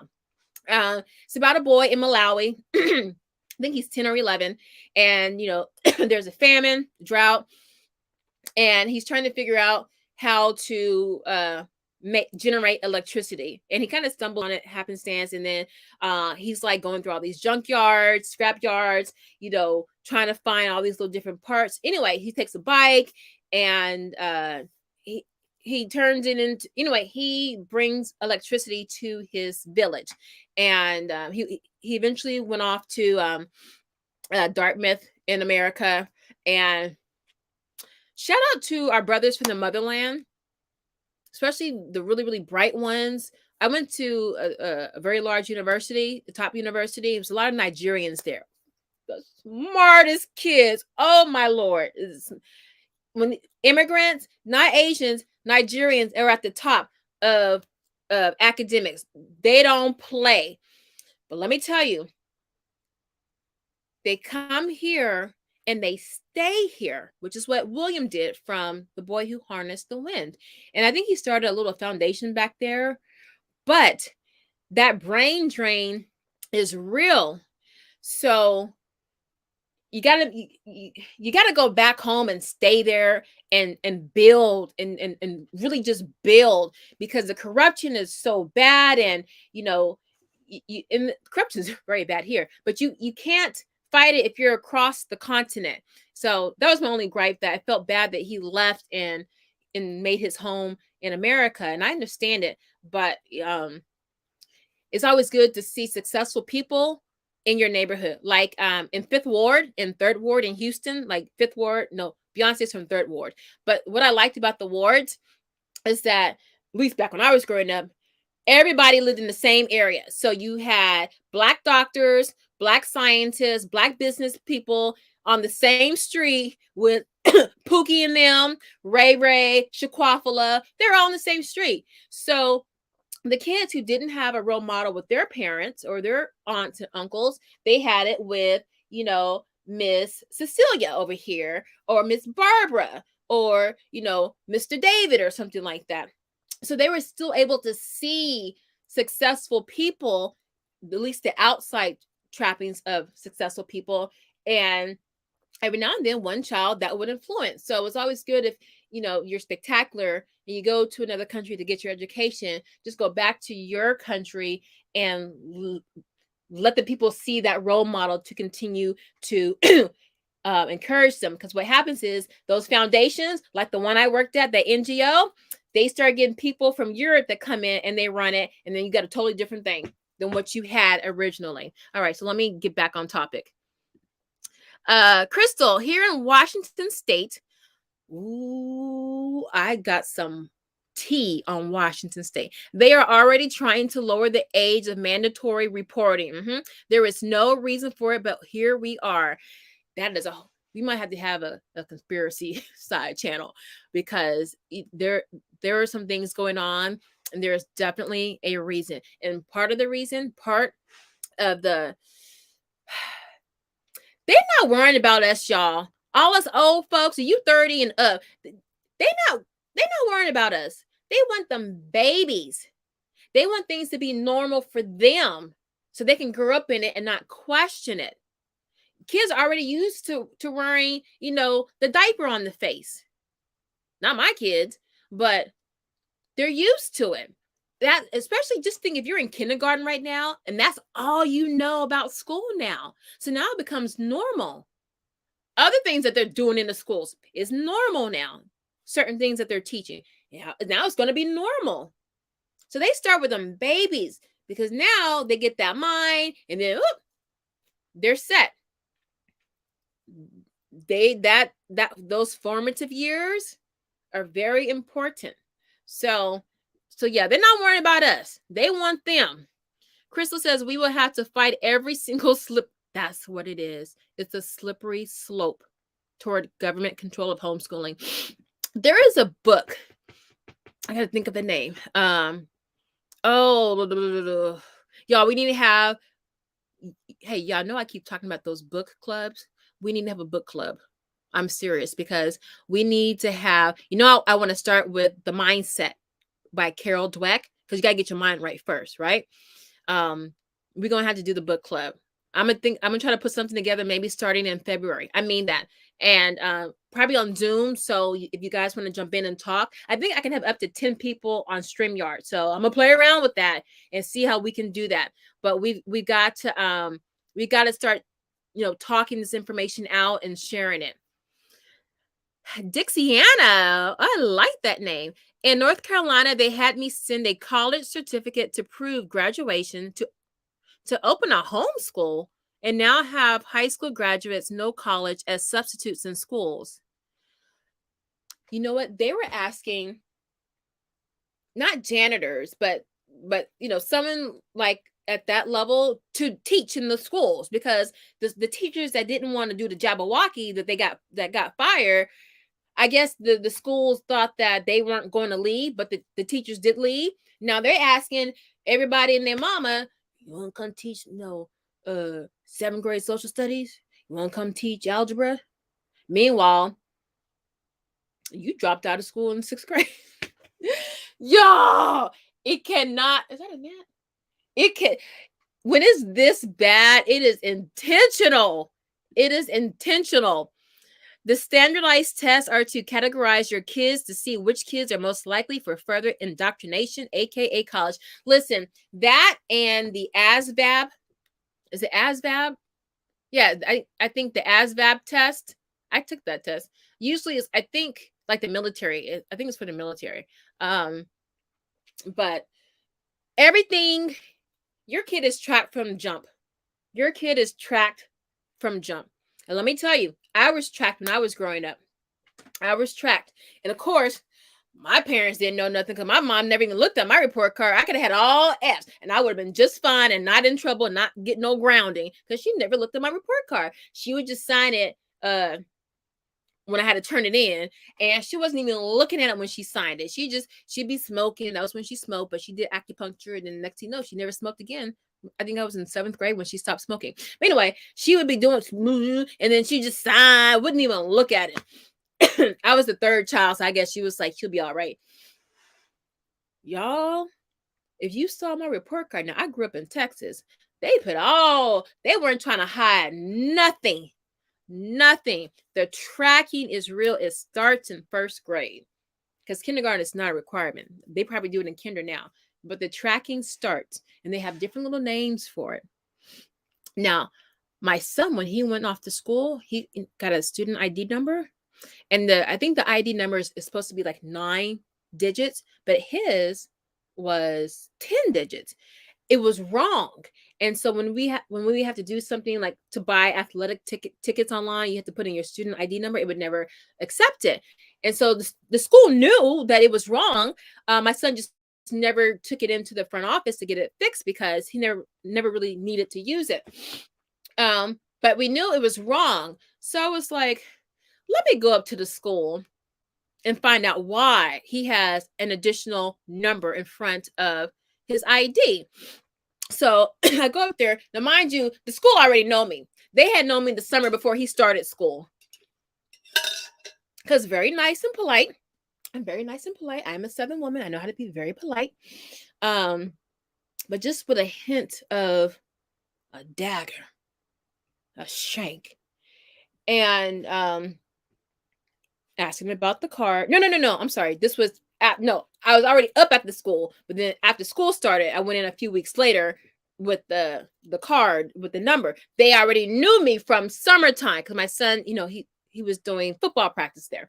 So she was like, oh, it's just a mistake. I don't know how that happened. I'm like, that's a really big mistake. How do you put, and it's so obvious. So I was like, well, because I asked my son, hey, does any other kid like have extra numbers? Are they having problems? She's like, no. So she said, oh, no, it's it's not a problem. We'll fix it and we'll have it removed. So I said, okay, so what's the track? Because there is tracking, and you can petition to find out what track your child is in. Now you have to do a little bit of maneuvering, but especially in high school, it's very obvious in high school, the tracking. They'll have either names for it or letters for it, or in some cases, ID on their ID. It might be embedded in the numbers. The numbers are not always random, y'all. The numbers do mean something, especially if there are letters, if it's a combination. So they him and haw that it didn't mean anything and that they would change it immediately. And he should have his car. He wouldn't even have to pay for it because it was their mistake. So he would not have to pay a replacement card.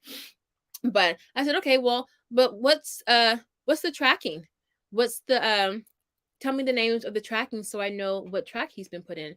Oh, we don't do that anymore. It's like the code says that we can't do that. And if we have certain specific pipelines for students, we have to notify parents. So like if your child was on like college prep, they would take certain classes. So obviously they would take those certain classes. If your child maybe was trying to get into in California, like a UC school, they call it A through G, then they would take these certain classes.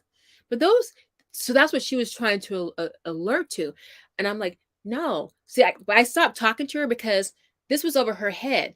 A lot of times we get mad at people, they don't even know. They're just part of the cogs. You literally have to go and just get information on the back end to find out what that tracking is. And I'm going to tell you, and I'm going to tell you in another video, especially if your child has any inclination in math and science, best believe you're being tracked. Your child is being, especially if they show any kind, like your sophomore year, when your child takes your SATs, your sophomore year, that's when it really starts. That's when it starts right there. And we'll talk about that because I've seen it firsthand. It has happened to me. My counselor, Mr. Kikta, rest in peace. Thank you, man. He told me, as a matter of fact, he was my 7th grade counselor. When I went off to high school, I saw him at the store somewhere. He asked how everything was going, and he asked me about my classes and who my teachers were. He was like, so-and-so, she's regular English. Why are you in regular English? You got a near perfect score in your SATs. I was like, oh, I didn't know. He said, okay, I'm gonna make a phone call. Thanks to that man, I used to kind of make fun of him with my friends because he had really, really thick hair. He looked like he was from the 70s or Starsky and Hutch, but he was so nice. And his clothes were so old fashioned, but man, he looked out for me. I would have never known they put me in a totally different track, and he knew it. And it was a whole bunch of shenanigans. I'm gonna have a story time about that because y'all need to look out for that. Just how they try to put black boys into special ed when there's nothing wrong with them. They do it for smart kids too. They'll either try to bring you out of a gifted program, or they'll put you into it, and then they'll try to keep your parents away. Like your parents have to drop you off at an after school program, but your parents can never go in. And let me tell you, at those after school programs,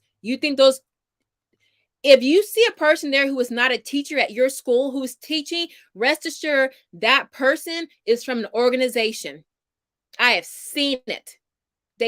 That's a whole nother thing. Y'all gonna be calling me conspiracy theorist, but I've seen it. I have people come up to me. It's some scary stuff. Yeah, you have to be on the swivel. I tell my kids, keep your head on the swivel, especially for the people who keep smiling in your face. Beautiful says, you are on point. They all talk behind the scenes. They sure do. I think I'm so behind in these comments. Okay, y'all be warned about the metaverse stuff. It has a bad agenda behind it. Of course it does, beautiful. Of course it does. Here's the thing. If you don't know about it, you're more susceptible to being controlled by it. So my thing, from what I learned from my dad, who was a 20+ year career Marine, did 2 tours in Vietnam, and all his friends were Marines. That's all was ever around me. You have to know the enemy. Everything about the enemy. So you know how to fight the enemy. Where's my Sun Tzu book? I have a beautiful Sun Tzu book I gave to my son, The Art of War. Sun Tzu says, you have to know your enemy better than your enemy knows itself. You have to. So that means you have to go into the belly of the beast, see what it's about. Number 1, you start to know the psychology of your enemy. And 2, you start learning how to build your arsenal against your enemy. Now, you got an enemy in Vietnam, and that's the jungle, but you ain't never been to Vietnam. You think Vietnam looks like Watts, California. You think Vietnam looks like New York City with all those buildings. So without doing no reconnaissance of Vietnam, you get all your troops ready. They got all kind of gear on and fatigues and stuff like that, ready to fight an urban war. They step off the plane in Vietnam. First of all, the humidity and the mosquitoes going to take half your platoon out. And then the other half, they going to take like 200 steps and the shoes, the boots are going to be logged into mud or water because it's swamp. It's not swamp. It's a forest. It's the deep forest. It's the jungle. I mean, it's the jungle. My daddy had jungle rot because the Marines and the soldiers, they had to trek for days and weeks through water. Okay, my dad lost his two big toenails. So you dress like you about to go through Queens or Brooklyn, and you over here in Vietnam because you didn't research the enemy. Okay. So with the metaverse, yeah, we know it's everything is pushing to this NW ... right? And all of that. You need to know how to. You remember how in the Matrix, how I think Matrix 2 or 3 when they're in Zion and they're no, I'm sorry, and they live. How the antenna that was on top of the building that was, the command center for the zombies, if you will. They had to go in there and blow it up, but they had to have some kind of skill and know-how to, figure out how to get here, and so you learn their system and then you use that to your advantage. So yeah, but my kids know that. So I'm like, this, so you won't be controlled by it. Okay. But that was a great thought that you had there. Okay, Crystal says we use Simply Charlotte Mason for artist studies. Yeah, that's a good one. I think I based my composer study off of Charlotte Mason years and years ago. We haven't done the composer study yet, but Beethoven is sitting in the morning basket, just waiting for us. I see that being a win for you, Crystal. So the next time you come back on, give us a win. Tell us how that went. But yeah, that's really great. That's fun. I want to bring that back. Composer study or any kind of artist, a painter, a sculptor, any kind of art, whatever that artist is, take a month and just delve into the life, the works of the artist and derivatives of that artist, people who came after that were influenced by that artist. That's a great and fun way to learn, especially if you're in a city where you can get to see works of art, or online. They have lots of great virtual museums that you can do that.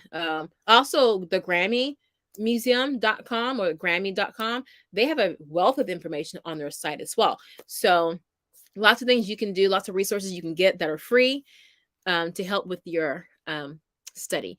Divinely says, wow, I'm in NC and didn't have to send in anything. Neither did the few homeschooling parents I helped or guided on how to homeschool in North Carolina. We only had to submit a letter of intent.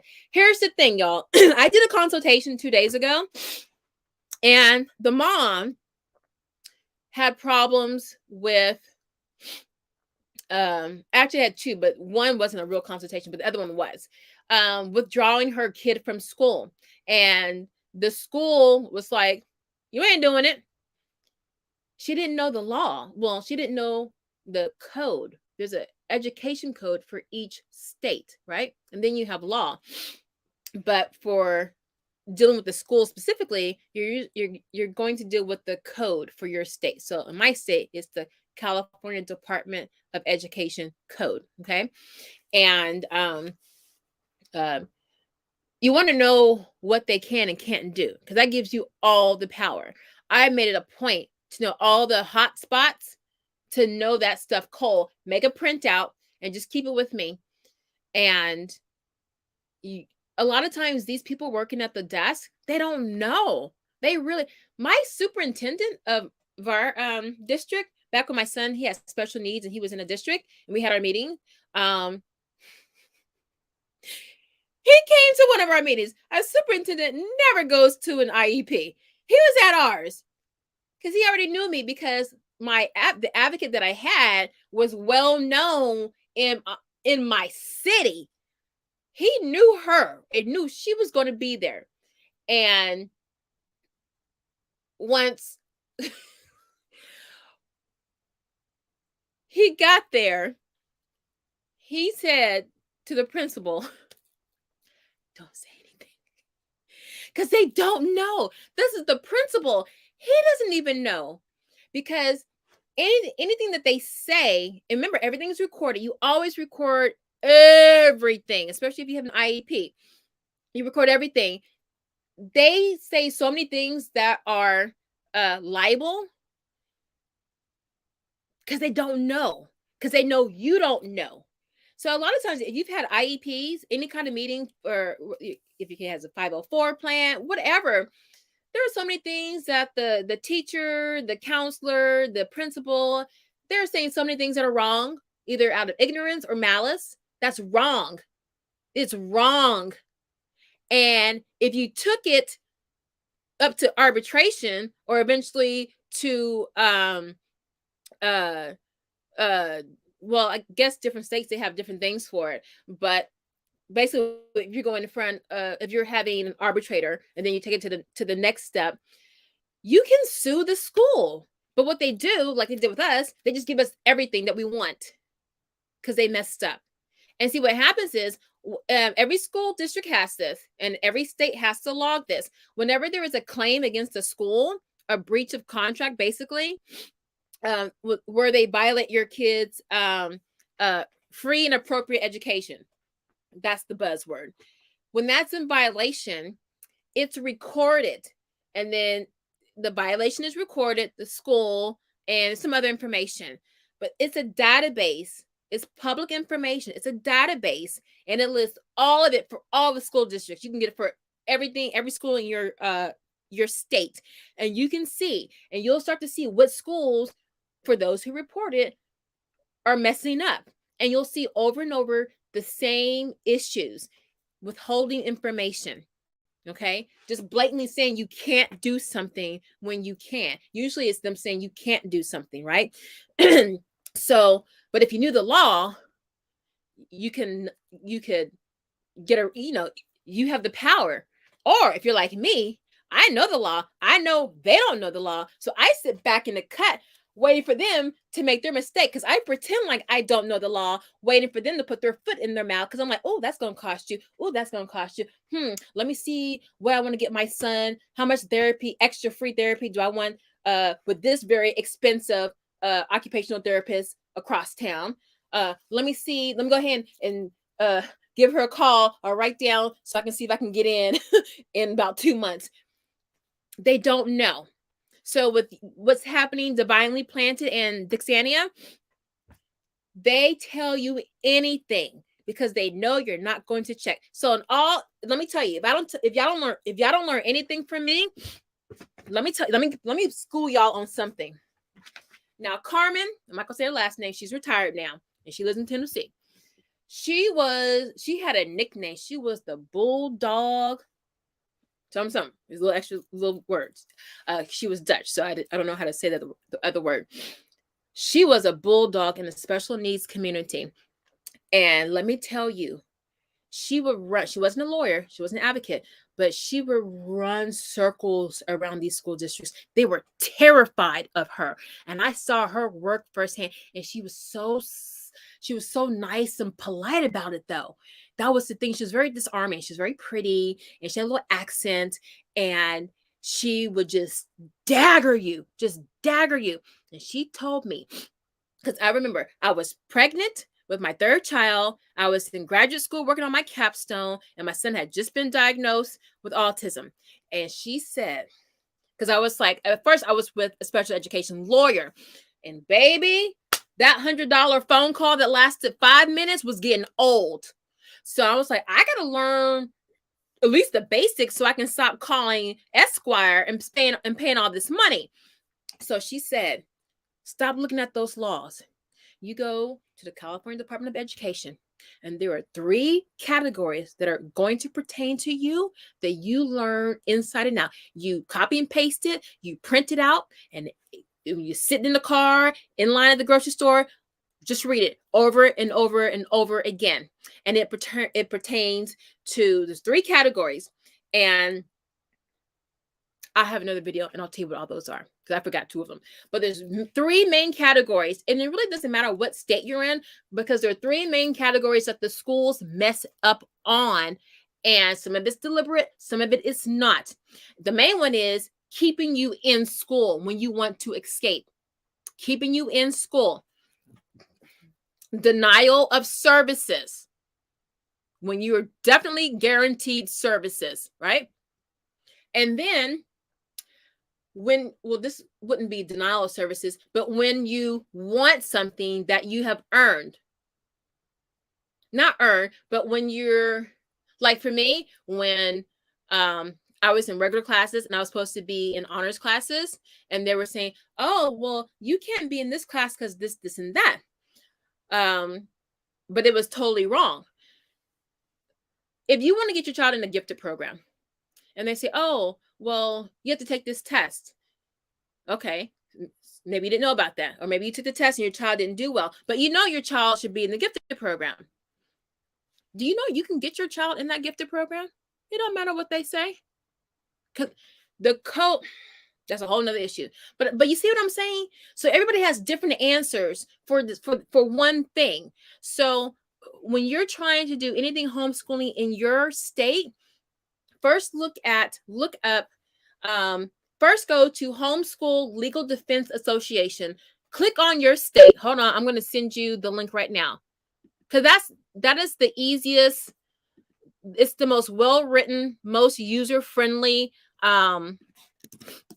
website to get started with knowing the law. I just put that in the chat. Navigate to your state and just look through the law, just the law, and then look at the state, your state Department of Education. So type in like Texas Department of Education, okay? And then scroll through. It's going to be a lot of stuff, but depending on how your state organizes that information, sometimes they do it deliberately to make it look crazy, so you like shun it and don't look at it. But hold tight on that, and just do a Control F for find and put like withdrawal, okay, or special needs or something like that, just to kind of just at least see what's there. You have so many rights. Also, and the last thing is a revocation of your parental rights. A lot of times you're giving up your rights and you don't know it. You're giving the school a right to, number one, data track your child. That's why I said your child is tracked. It is in the code. It is in that California Department of Education code. It's in all those school codes in all these states. Your child, it's the, I want to say FMLA, I forget, so many acronyms. But when your child, when Common Core first came onto the scene, I think in 2011, along with it came data tracking, not just of your little sweet Petunia, but of your family. You gave permission when you enrolled your child. You gave all these other permissions, like when you have your cell phone and you get a new cell phone and you keep scrolling because you have to accept the terms. You never look at the terms. When you send your kid off to school, you don't read all the fine print on what you are allowing that school to do. You are allowing your baby and you to be tracked. All of that information. Now that came with Common Core. Look up Common Core and everything that goes with Common Core. You'll see it. But anyway, we are so off topic. All right, let me catch up with these comments. Okay. Megan says, this is such an important topic and something I've been following. I think, yes, Carrie McDonald. I kept forgetting her. Yeah, she did a great article. She broke it down. She broke down like the 5 categories of the debate. Now, Carrie McDonald, guys, she debated Elizabeth Barthelett, the old law professor witch that is probably a plant. She debated her, and I read Carrie's article. She wrote an article, my 5 takeaways from my debate with Elvira. And hold on, I wrote it down. So her takeaways were she was saying talking about how the schools want to be the parent of your child. And okay, I'm sorry. She was talking about the hypocrisy of everything and how the schools were saying, well, we're better. We can better educate and protect and raise your kids. But 2/3 of the U.S. school children are not reading proficiently. 2/3 of the school age kid population can't read. More than 3/4 of these kids are not proficient in civics. Then that goes back to Rockefeller and what Rockefeller said he wanted with the schools. He wanted factory workers. He didn't want thinkers. He didn't want them given the keys. So that means no finance classes, no civics, because if you know how government works, then you can participate in government at the fullest extent, right? People don't know the 3 branches of government. Just starting right there. We have those checks and balances there for a reason. So anyway, she goes on. She had some really great points. If you just type in Carrie McDonald and it will come up. Her articles, like 5 things I learned from debating this woman, and she has some really good points about that.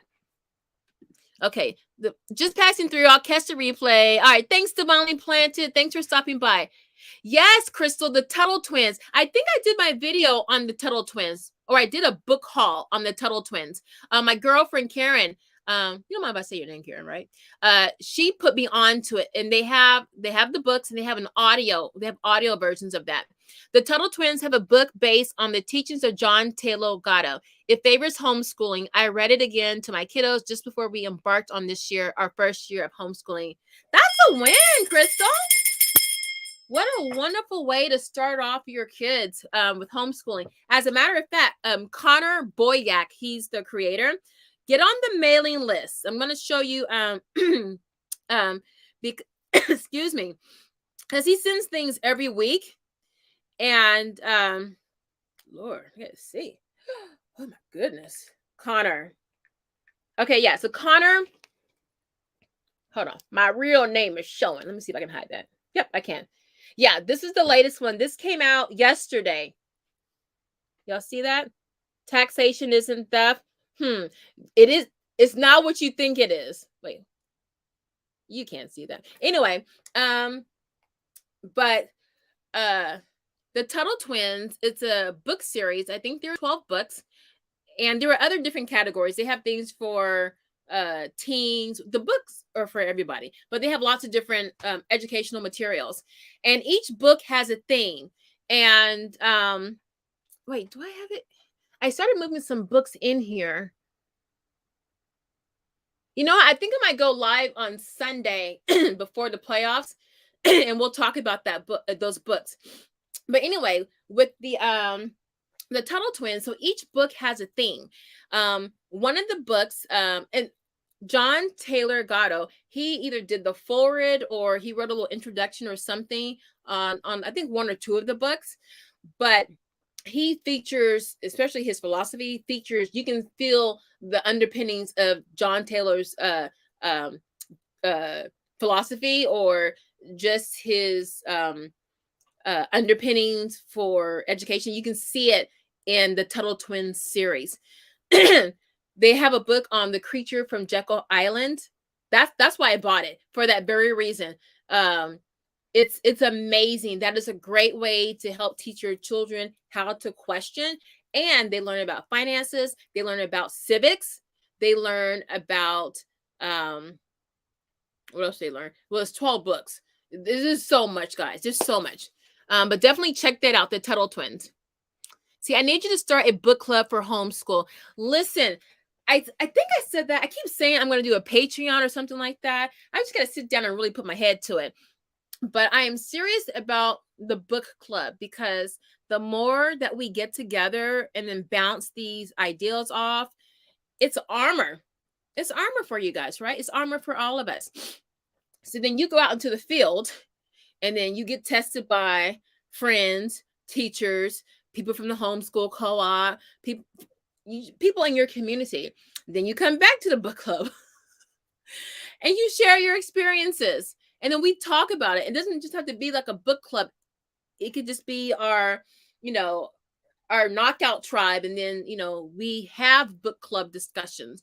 We have to have a safe place where we can share these wonderings and these thoughts, and then put that into action Because it's one thing to be all talk and bumping your gums. And it's one thing when you're confronted with something, do you start tripping over your tongue and getting all hot and heated, and you're not coherent and you can't put a thought together to advocate for yourself. So you have, like my son in the beginning, remember I told you he called me on the phone at the football game, and once we talked to him, he was like, okay, I know what I need to do, Mom. I'm good.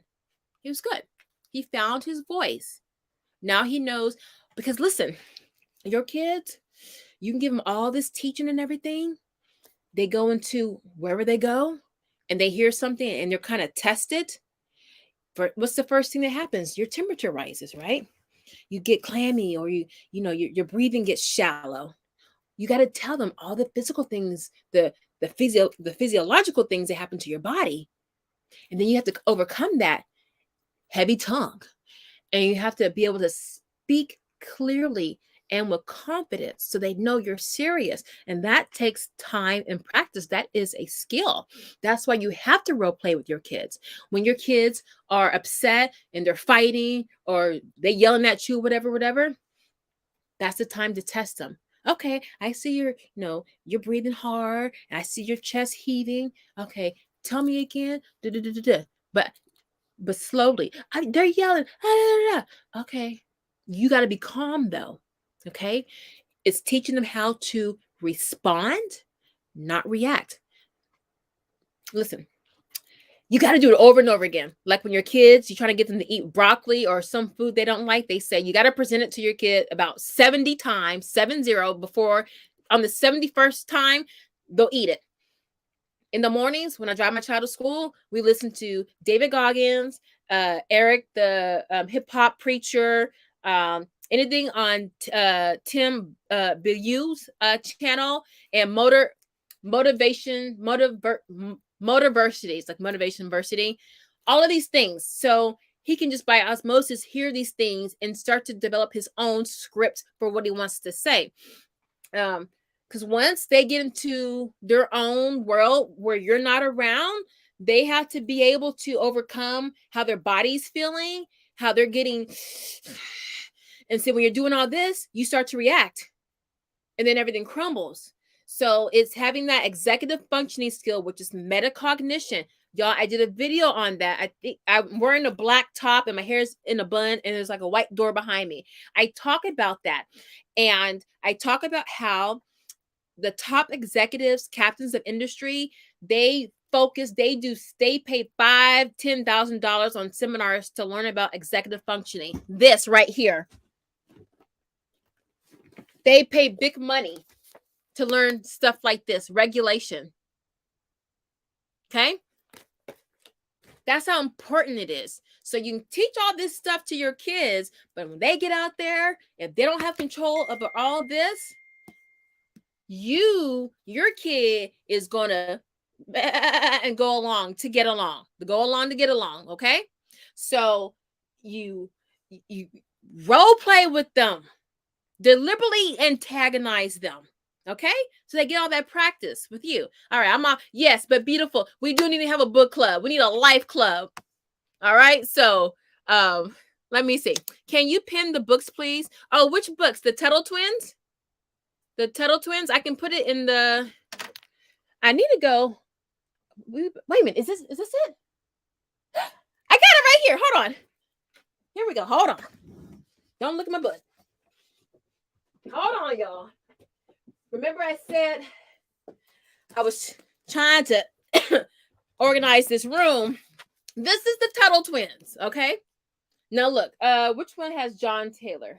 Hold on, let me see. All right, but look, you got the law.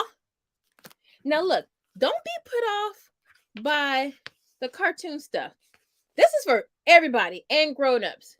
Now, when I used to teach English to college students and adults, I use baby books, basically. Let me find the one. But look, this is the Miraculous Pencil. Do your kids know how the free market world works? I'm gonna drop a whole bunch of videos this week. We're gonna be live. It's probably gonna be in the morning, like my time, because my kids have an online class. Look, Creature from Jekyll Island. This is the main reason why I bought this series. This is book 3. The Creature from Jekyll Island. What kind of creature can steal from you? And they talk about thieves, different kinds, not the typical one. All right. The food truck fiasco. The oldest economic battle is repeating itself. Protectionism. So you start learning economics, government, civics, all of that. The road to serfdom. Look at the play on words. Not SERF, but that's what it is. All right. A twisted tale of unintended consequences. You think you're surfing on the road to prosperity. Oh, I'm going to college. I'm taking all these loans. It's only $60,000 a year for 4 years. Oh no, I'm going to be a 5th year senior. So it's $60,000 times 5 years. What is that? $300,000? Now you are SERF, serfdom. Hi, and welcome. Grab that pickaxe and get to work in the field. The golden rule. What do most religions and cultures agree on? Okay? Y'all got to get this series. Search for Atlas. What happens when hardworking people quit? Because you put all this, look at the contribution. All this contribution. Look at your reward. You working 9 to 5. You a teacher in a public school. You work from what? 8 to 3. And if you're an English teacher, you got to work grading papers on the weekends, any kind of job. And at the end of the week or the pay period, your paycheck don't match the effort that you put into the work that you did. But best believe the owner, he's living high off the hog. He's sending his kids to top private schools. He's going to all his vacations to Fiji, Jamaica, buying his wife brand new boobies, cars. So what happens when hardworking people quit? It's freedom, right? So there's more. We're definitely going to do a video on this, a live one, because this is fun. I haven't finished them, y'all, not with all my kids. So I got to get back on that. So this is a good discussion. So I'm going to leave these here so I can go through these. All right, moving on. Let me see. Oh my God, you're so funny describing that scenario. Okay, I think that was with the little dances. So I'm way behind. Hey, successful children, it's good to see you again. Beautiful says, as far as crypto, they want to inflate or increase the value of money because they want control. Guys, that is the thing with everything. It's control in some kind of way to control you financially, academically, health-wise. Every facet of your life, they want to control you. What's the saying? You will own nothing and like it. If you don't own anything, you don't control anything. Not all accountants are created equally. You have to know about the loopholes before your accountant hooks you up with the write-offs. Check out JK. Hold on. Let me take a screenshot of that. Put me on the game. Now, I'm using the accountant of some of my well-heeled friends that have used this accountant forever, and they're looking out for me, but I can always use another source. Check out J.K. Lasser's annual textbook to learn more. Thank you for that, successful children. Yeah, because you need, like I said, you need to know the law. You need to know well, the tax code is something else.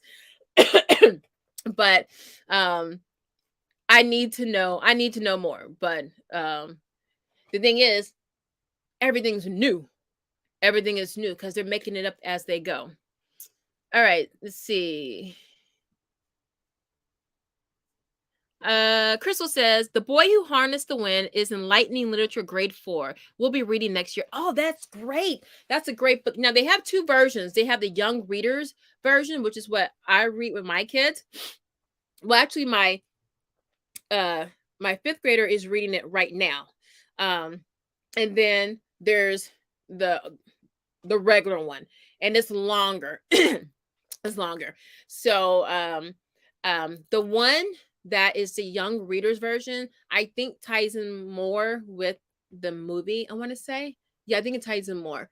Um I don't I don't know how different the two books are. I just know there are two versions of it, and I think the readers version is probably just an abridged version, but it's still a really really good read. See, Anya says yes to the book club. Yes, ma'am. We're gonna do something about that. I gotta talk to you guys and see what you guys want to do. I need to know more about these tracks the public schools use. Yeah, so basically,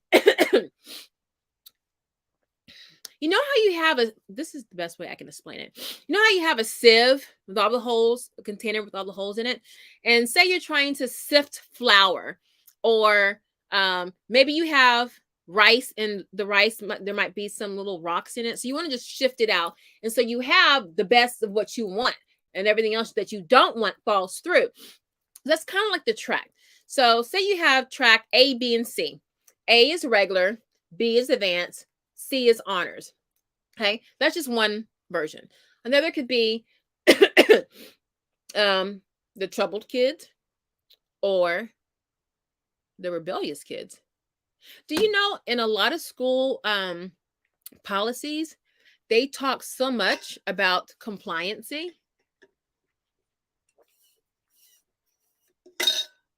to the fact that it's actually quite alarming. They talk about compliancy a lot. How do I know this? Because my advocate, when she was teaching me, and I was with her for what, 6-7 years, she told me. That's how I know about the tracking, because she knows about it. I mean, she knows the back side of it, because she has profited off of it, because the schools, they try to disconnect the parent from the student. So they're doing all these things with these students, and they really don't have permission. You know how when you go on a website and they ask for your information, like a phone number, and they say that you have to accept or agree, check the box to agree if that website can share your information with third parties. And they have like a whole long list of advertisers, blah blah blah blah. Just share your information with something. With these schools, especially when you're trying to get into these programs, you kind of sign off, you check the box for all of this information to be shared. Now, these organizations or entities could be the CIA, it could be certain think tanks, it could be certain programs at universities that are feeders for certain government programs. So, especially these public universities, most of your top public universities are research universities. Now, I don't know if you guys know this, but back in California, back in the day, when all that body harvesting was going on, it was with UCLA, and it's, y'all, I have to do a video on this. UCLA has such a corrupt, diabolical history, and it starts with tracking, and tracking comes in lots of different ways. You say yes to one thing because you don't read everything, and you say yes to 5 different things that can happen to you, or your information can be used. So especially in special ed, but just in regular, gen ed classes, it's if your child has any kind of aptitude and your school has a strong program, trust and believe, it's usually the teacher who runs the gifted program or the tag program or the gate program is going to be a teacher at that school, and she'll run it, right? And she might have like an assistant, but it's going to be somebody that's from that school. But when you get into these programs that are feeders are those schools that typically send, I forget the percentage, but it's percentage of kids to good colleges, right? They track you right then and there. And not only once you get into the program, but once you're in the program, you might be geared to be interested in certain subjects versus other subjects. So say you're really bright. Say you do your I forget all the tests that you take for these GATE programs. you do all these tests, all these names tests, and your child is really into the humanities, great writer, that's their thing, but they also have an aptitude for numbers or something like that. They get into middle school, or definitely high school, they want to do political science, they want to do English literature, 18th century. Counselor who's in on it, not all of them, but they're aware, they're going to guide your student to these resources. They're going to guide your student to these colleges. They're going to guide your student, oh, this is great program over at X and Y school or USC or UCLA. You should tell your parents about this program. It's free. They guide them, they push them to certain classes to take. It's not just, oh, I want to go to college. So your guidance counselor is going to say, okay, well, for these colleges, you need to take 4 years of English, preferably 4 years of math. And that's one thing. That's nothing. We're talking about more nuanced persuasion from one thing to the next. So, and then forget about, then you throw in magnet schools. It's a whole nother issue, because that's even kind of worse, because parents are really trying to get in. So they'll do anything, they'll accept anything. And 9 times out of 10, if your child is going to a magnet school, the school is probably far from where you live. It's probably not a neighborhood school. So you just have your kid at that school from drop off in the morning to whatever after school program that they do, and then you pick them up. There is so much that's going. You don't know who's in those classrooms doing or teaching what. Just like I know you guys hear on the news about like the SAT ... club at that elementary school, that after school. Parents, the parents didn't know until after it happened. So trust and believe that happens a lot. So if you have a child that doesn't really talk to you about stuff, Jedi mind trick them. Get them to kind of tell on somebody or tell on something at the school to you to get information. Who was cutting up today? All right, you see something suspicious or foul, or did you see somebody acting like we have certain words for certain people, but so make it kind of like a game like that. So unfortunately, guys, we have to be like defensive driving. We have to do defensive parenting. We have to. I got that book, The Art of War. Yes. Now I like the version, which I don't think I have up here. It's the red one. It's a beautiful red cover. And I like, how I'm big into universal design for books. It just the placement of it, of how they do all the precepts are perfect, and it's easier for my son to kind of look at it and get into. It's beautifully put together. I love, I know how I love how books hold and feel. All right. Okay, I think I'm almost caught up. Let me see. Coffee and Cream says, I also got that book, The Art of War, just haven't had a chance to read it yet. So listen, there are like a million versions. Try to find, listen to it on audiobook. There are so many free versions on YouTube. Just find one that has a voice that you can stand and just listen to it. Okay? Until you get around to reading it. Yeah. It still gets the job done. Okay. Kadesh says, Billy Boy, yeah, implemented Common Core. Yes, he did. And now after telling the world they need a job, now he's buying up the farm. Yes. Yeah. Y'all watch Soylent Green, the movie? That will explain some things to you. Here's the thing. They have to tell us what they're doing. They have to tell us what they're doing. But it's how they tell us. It's through movies. It's through words that are cast as spells. Words are spells, right? They cast spells on you. Words can be twisted to mean anything. Anything. I don't know if you guys ever watched Alfred Hitchcock back in the days. I know I'm an oldie. I'm a very well seasoned woman, but Alfred Hitchcock. There was this one episode, and this guy, he wanted something, the world or something like that, and then you know the the D was like, okay, I'll give it to you. But he had the guy who wanted it.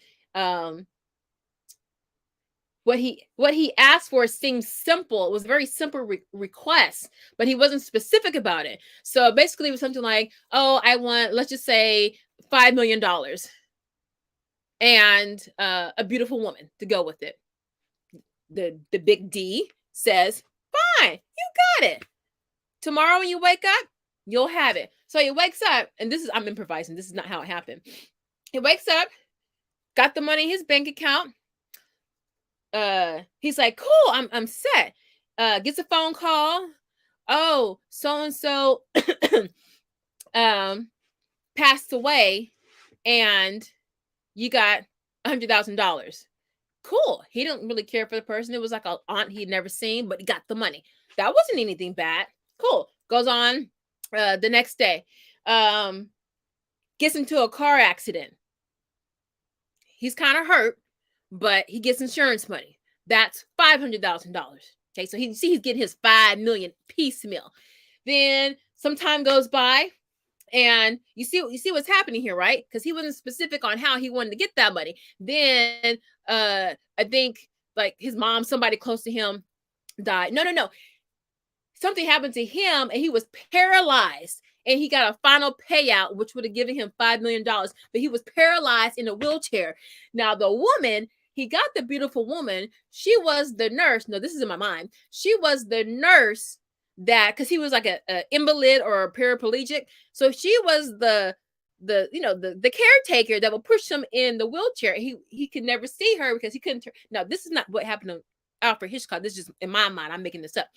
He couldn't turn his head, so he couldn't see the beautiful woman. And she was beautiful, but she was real nasty and funky. Beautiful face, nasty attitude. So he got his money, and he got his beautiful woman, who was his caretaker, was funky. And you see what I'm saying? So I don't know how I got on this. Oh, so talking about with you, Katesh.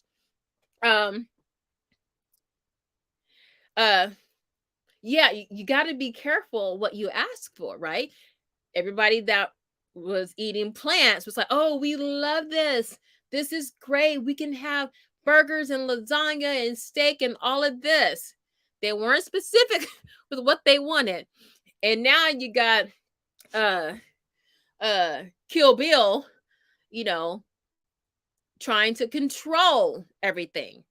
Remember what I said? It's controlling the money, controlling you academically, controlling your food. That's what I was alluding to when I was talking about earlier, controlling your food.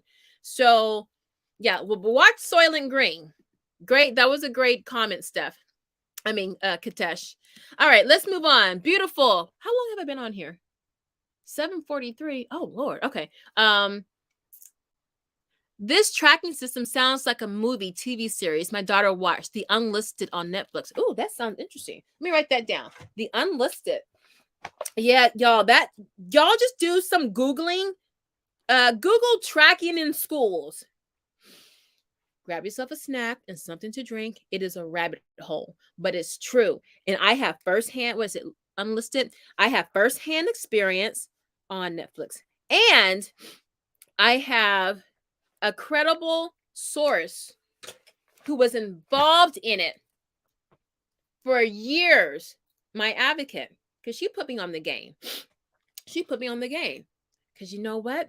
They try to track my baby. They try to put him in the system. And she helped me because let me tell you, when they are aware of what you know, they're either going to leave you alone or they're going to bring in somebody that's very charismatic that can get you to change your mind. They try to track my baby. I'll never forget. I was at the school with my middle son, and they wanted me to fill out some forms. Of course, that wasn't going to happen. And I'll make another video about that because I was in there for another reason for him. And that's why I said because someone asked me, would I let my kid do Mensa, something like that? No. And this is and that incident where they literally came up to me like vampires. You know how in that vampire movie, I forget the name, where they're like beautiful people. They were at like some kind of gala or something like that, all dressed nice, and then the person who's the victim don't know, and they're smiling and everything like that. And next thing you know, he turns, or the person turns, and the person who was smiling got fangs on. He didn't know that he was the meal. That's how I felt. Like, it was two of them, very pretty, very nice. Because I'm telling you, they're not ogres coming after you. They're like very nice personalities and voices and bubbly personalities, and I can do this for you. Oh, don't worry about that. And they try to put you at ease. Like when I was in college, my boyfriend was a star player on the football team, and we were a large football program in the country. And let me tell you, I switched to journalism my sophomore year. That's when I met him.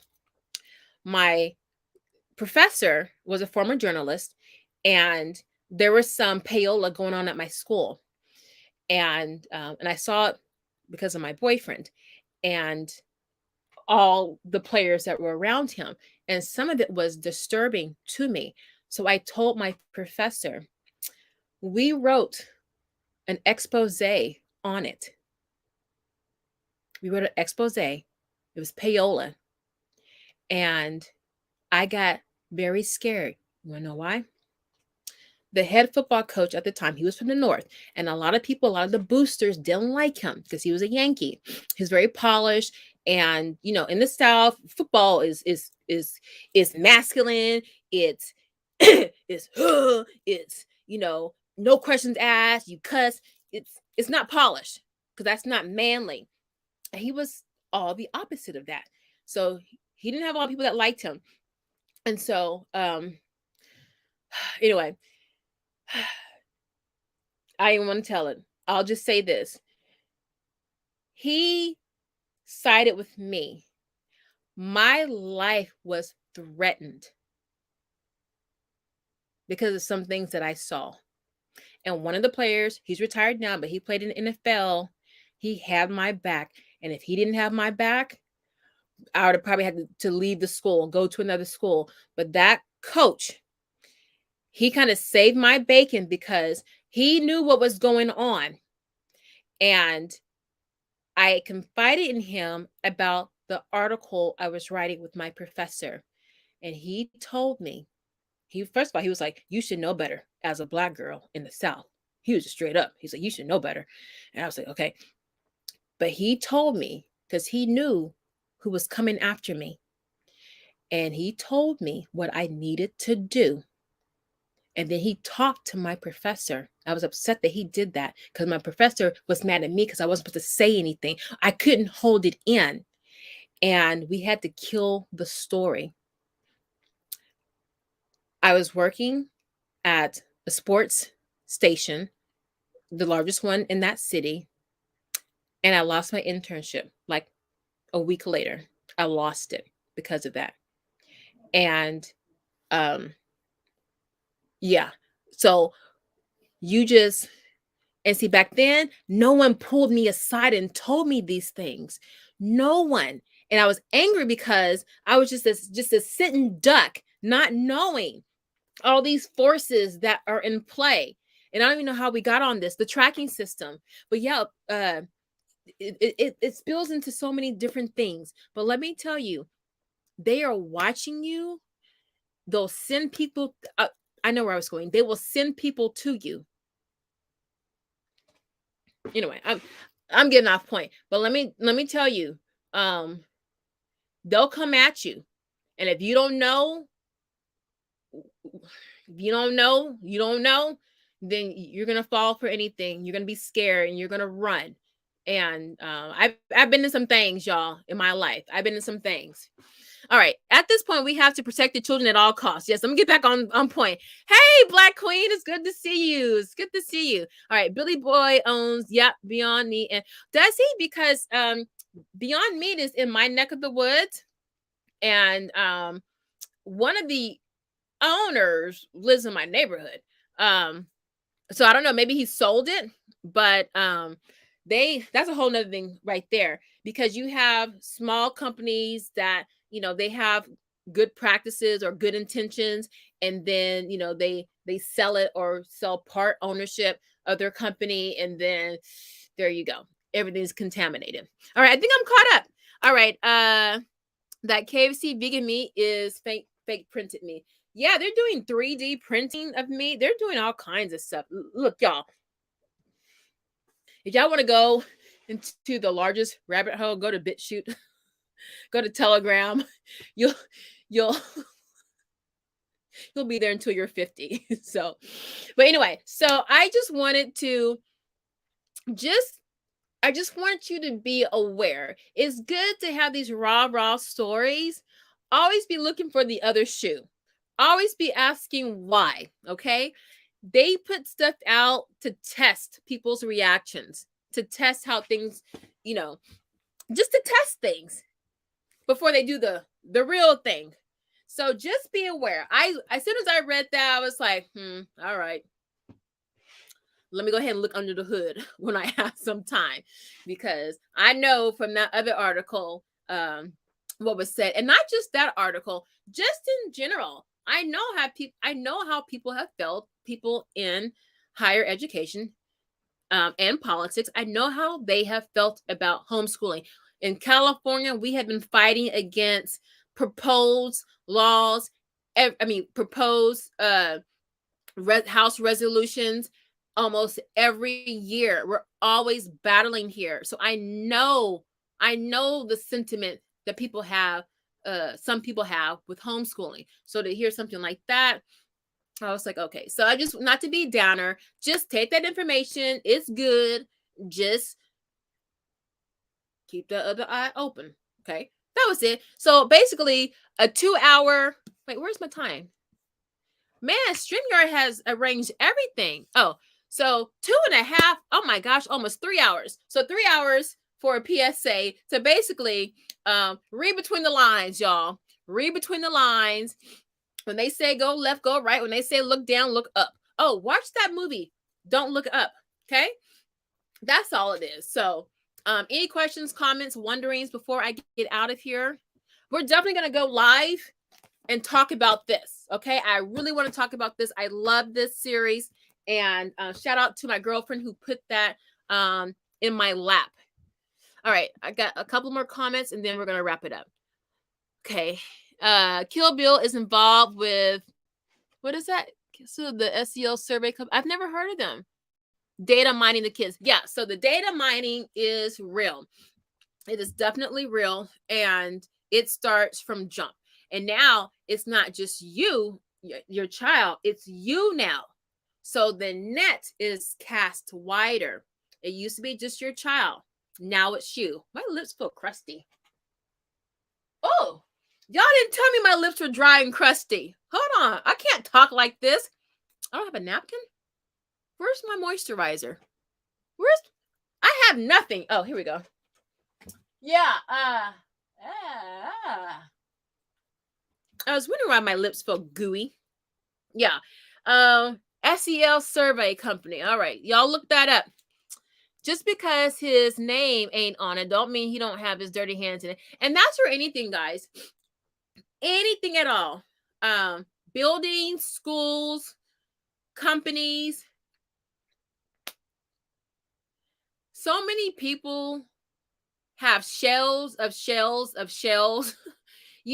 It's hard to find out who the true owner is. It really is. So you'll never know. That's why you have to have certain principles, certain go-to criteria to determine the value of something. You basically need a vetting process, and be consistent with it. How do you determine what's credible and what's not, right? How do you determine that? Oh, sexual, emotional learn. Oh, I heard about that, Crystal. I think that back in the day, and I think it started in China, when CC was starting in 2011, they were proposing putting in these devices in chairs and on the laptops of the students to monitor their activity throughout the school day. And in the chairs, because they wanted to see how many times they wiggled in their chairs to show restlessness and things like that. Really, really creepy. But it's very expensive. And it didn't really go anywhere, at least not in California. But you know how it goes. They'll just go back to the drawing board, revamp it, and then reintroduce it. All right. Muna, this is very educational. I've learned a lot today. Oh, that's great. That's exactly what I wanted you guys to do. To just be aware, okay? And spread the word, all right? Because 2022, we don't know what they have in store for us, right? And one thing about the enemy, they are tireless, right? And they'll keep coming. And you have to be exactly like that. Just be prepared, okay? Just be prepared. So, but it sounds like most of you're already homeschooling, but that could be taken away. So, in California, we have a number of nonprofits or organizations that they're watchdogs for legislation that affects homeschooling. See if you have something similar to that in your state. Just put in homeschool watchdogs, your state name, and see what kind of watch groups you have. Get on their mailing list so you can be abreast of things that are going on. Okay. I like the groups where I like the groups that have nosy people. You know, the old people, they spend all their time looking up laws and stuff like that. They know everything. That's the people I like. They go back. Their memory goes way, way back. You know, the politician who's pushing something, they're like, oh, I remember 1954, his daddy used to do this and run the streets, and they got all the tea. So so check that out. All right, guys, this has been so fun. I'm sorry about the tech issues. I will have that fixed for the next live stream. You know, I got my new laptop, as you see, because this screen is all messed up. I have to give it to my son, but it's also really old. But yeah, I will have that fixed so I can be able to share the screens. Also, I want you guys to start coming on as guests, okay? Let's share this knowledge, okay? And in the audio, because I didn't have my my mic. It wasn't nothing. The security, everything was shut off on my laptop. You know, I'd be having all kind of VPN, everything. So it's Fort Knox on my laptop. So there you go. Oh, also, you know, I have a new channel, The Messy Homesteader. Check that out. It is in the description below. And I will be putting out a video on that soon. It would be prepping for the female, or the female prep bag. Okay, the essentials that you need to have. It's a really, really good one. I'm debating whether to make it pre-recorded or a live show, because I want you to ask questions. I might make it live. Yeah, it's so much easier. I'll figure it out later. But so check that out. And if you see any juicy headlines about homeschooling or whatever, send them to me. Like, you can post it in the community section, or you can DM me on IG. And if you want me to talk about it, then just send it to me. You know, you can send it to my email down below. If anything you want me to talk about that you've seen or read, yeah, send it to me. And if it looks good, we'll talk about it. All right. So I'm going to get out of here. I know football's going on. I was hearing my kids yelling and screaming. So I'm going to go downstairs and see what, if the Packers are winning. All right. I love you guys. I will see you in a couple of days. I'm sorry about the Friday night thing, but I'm glad you guys can turn up for Saturday, and I will have all my tech together. I promise. All right. Until then, I will see you guys later. Bye-bye.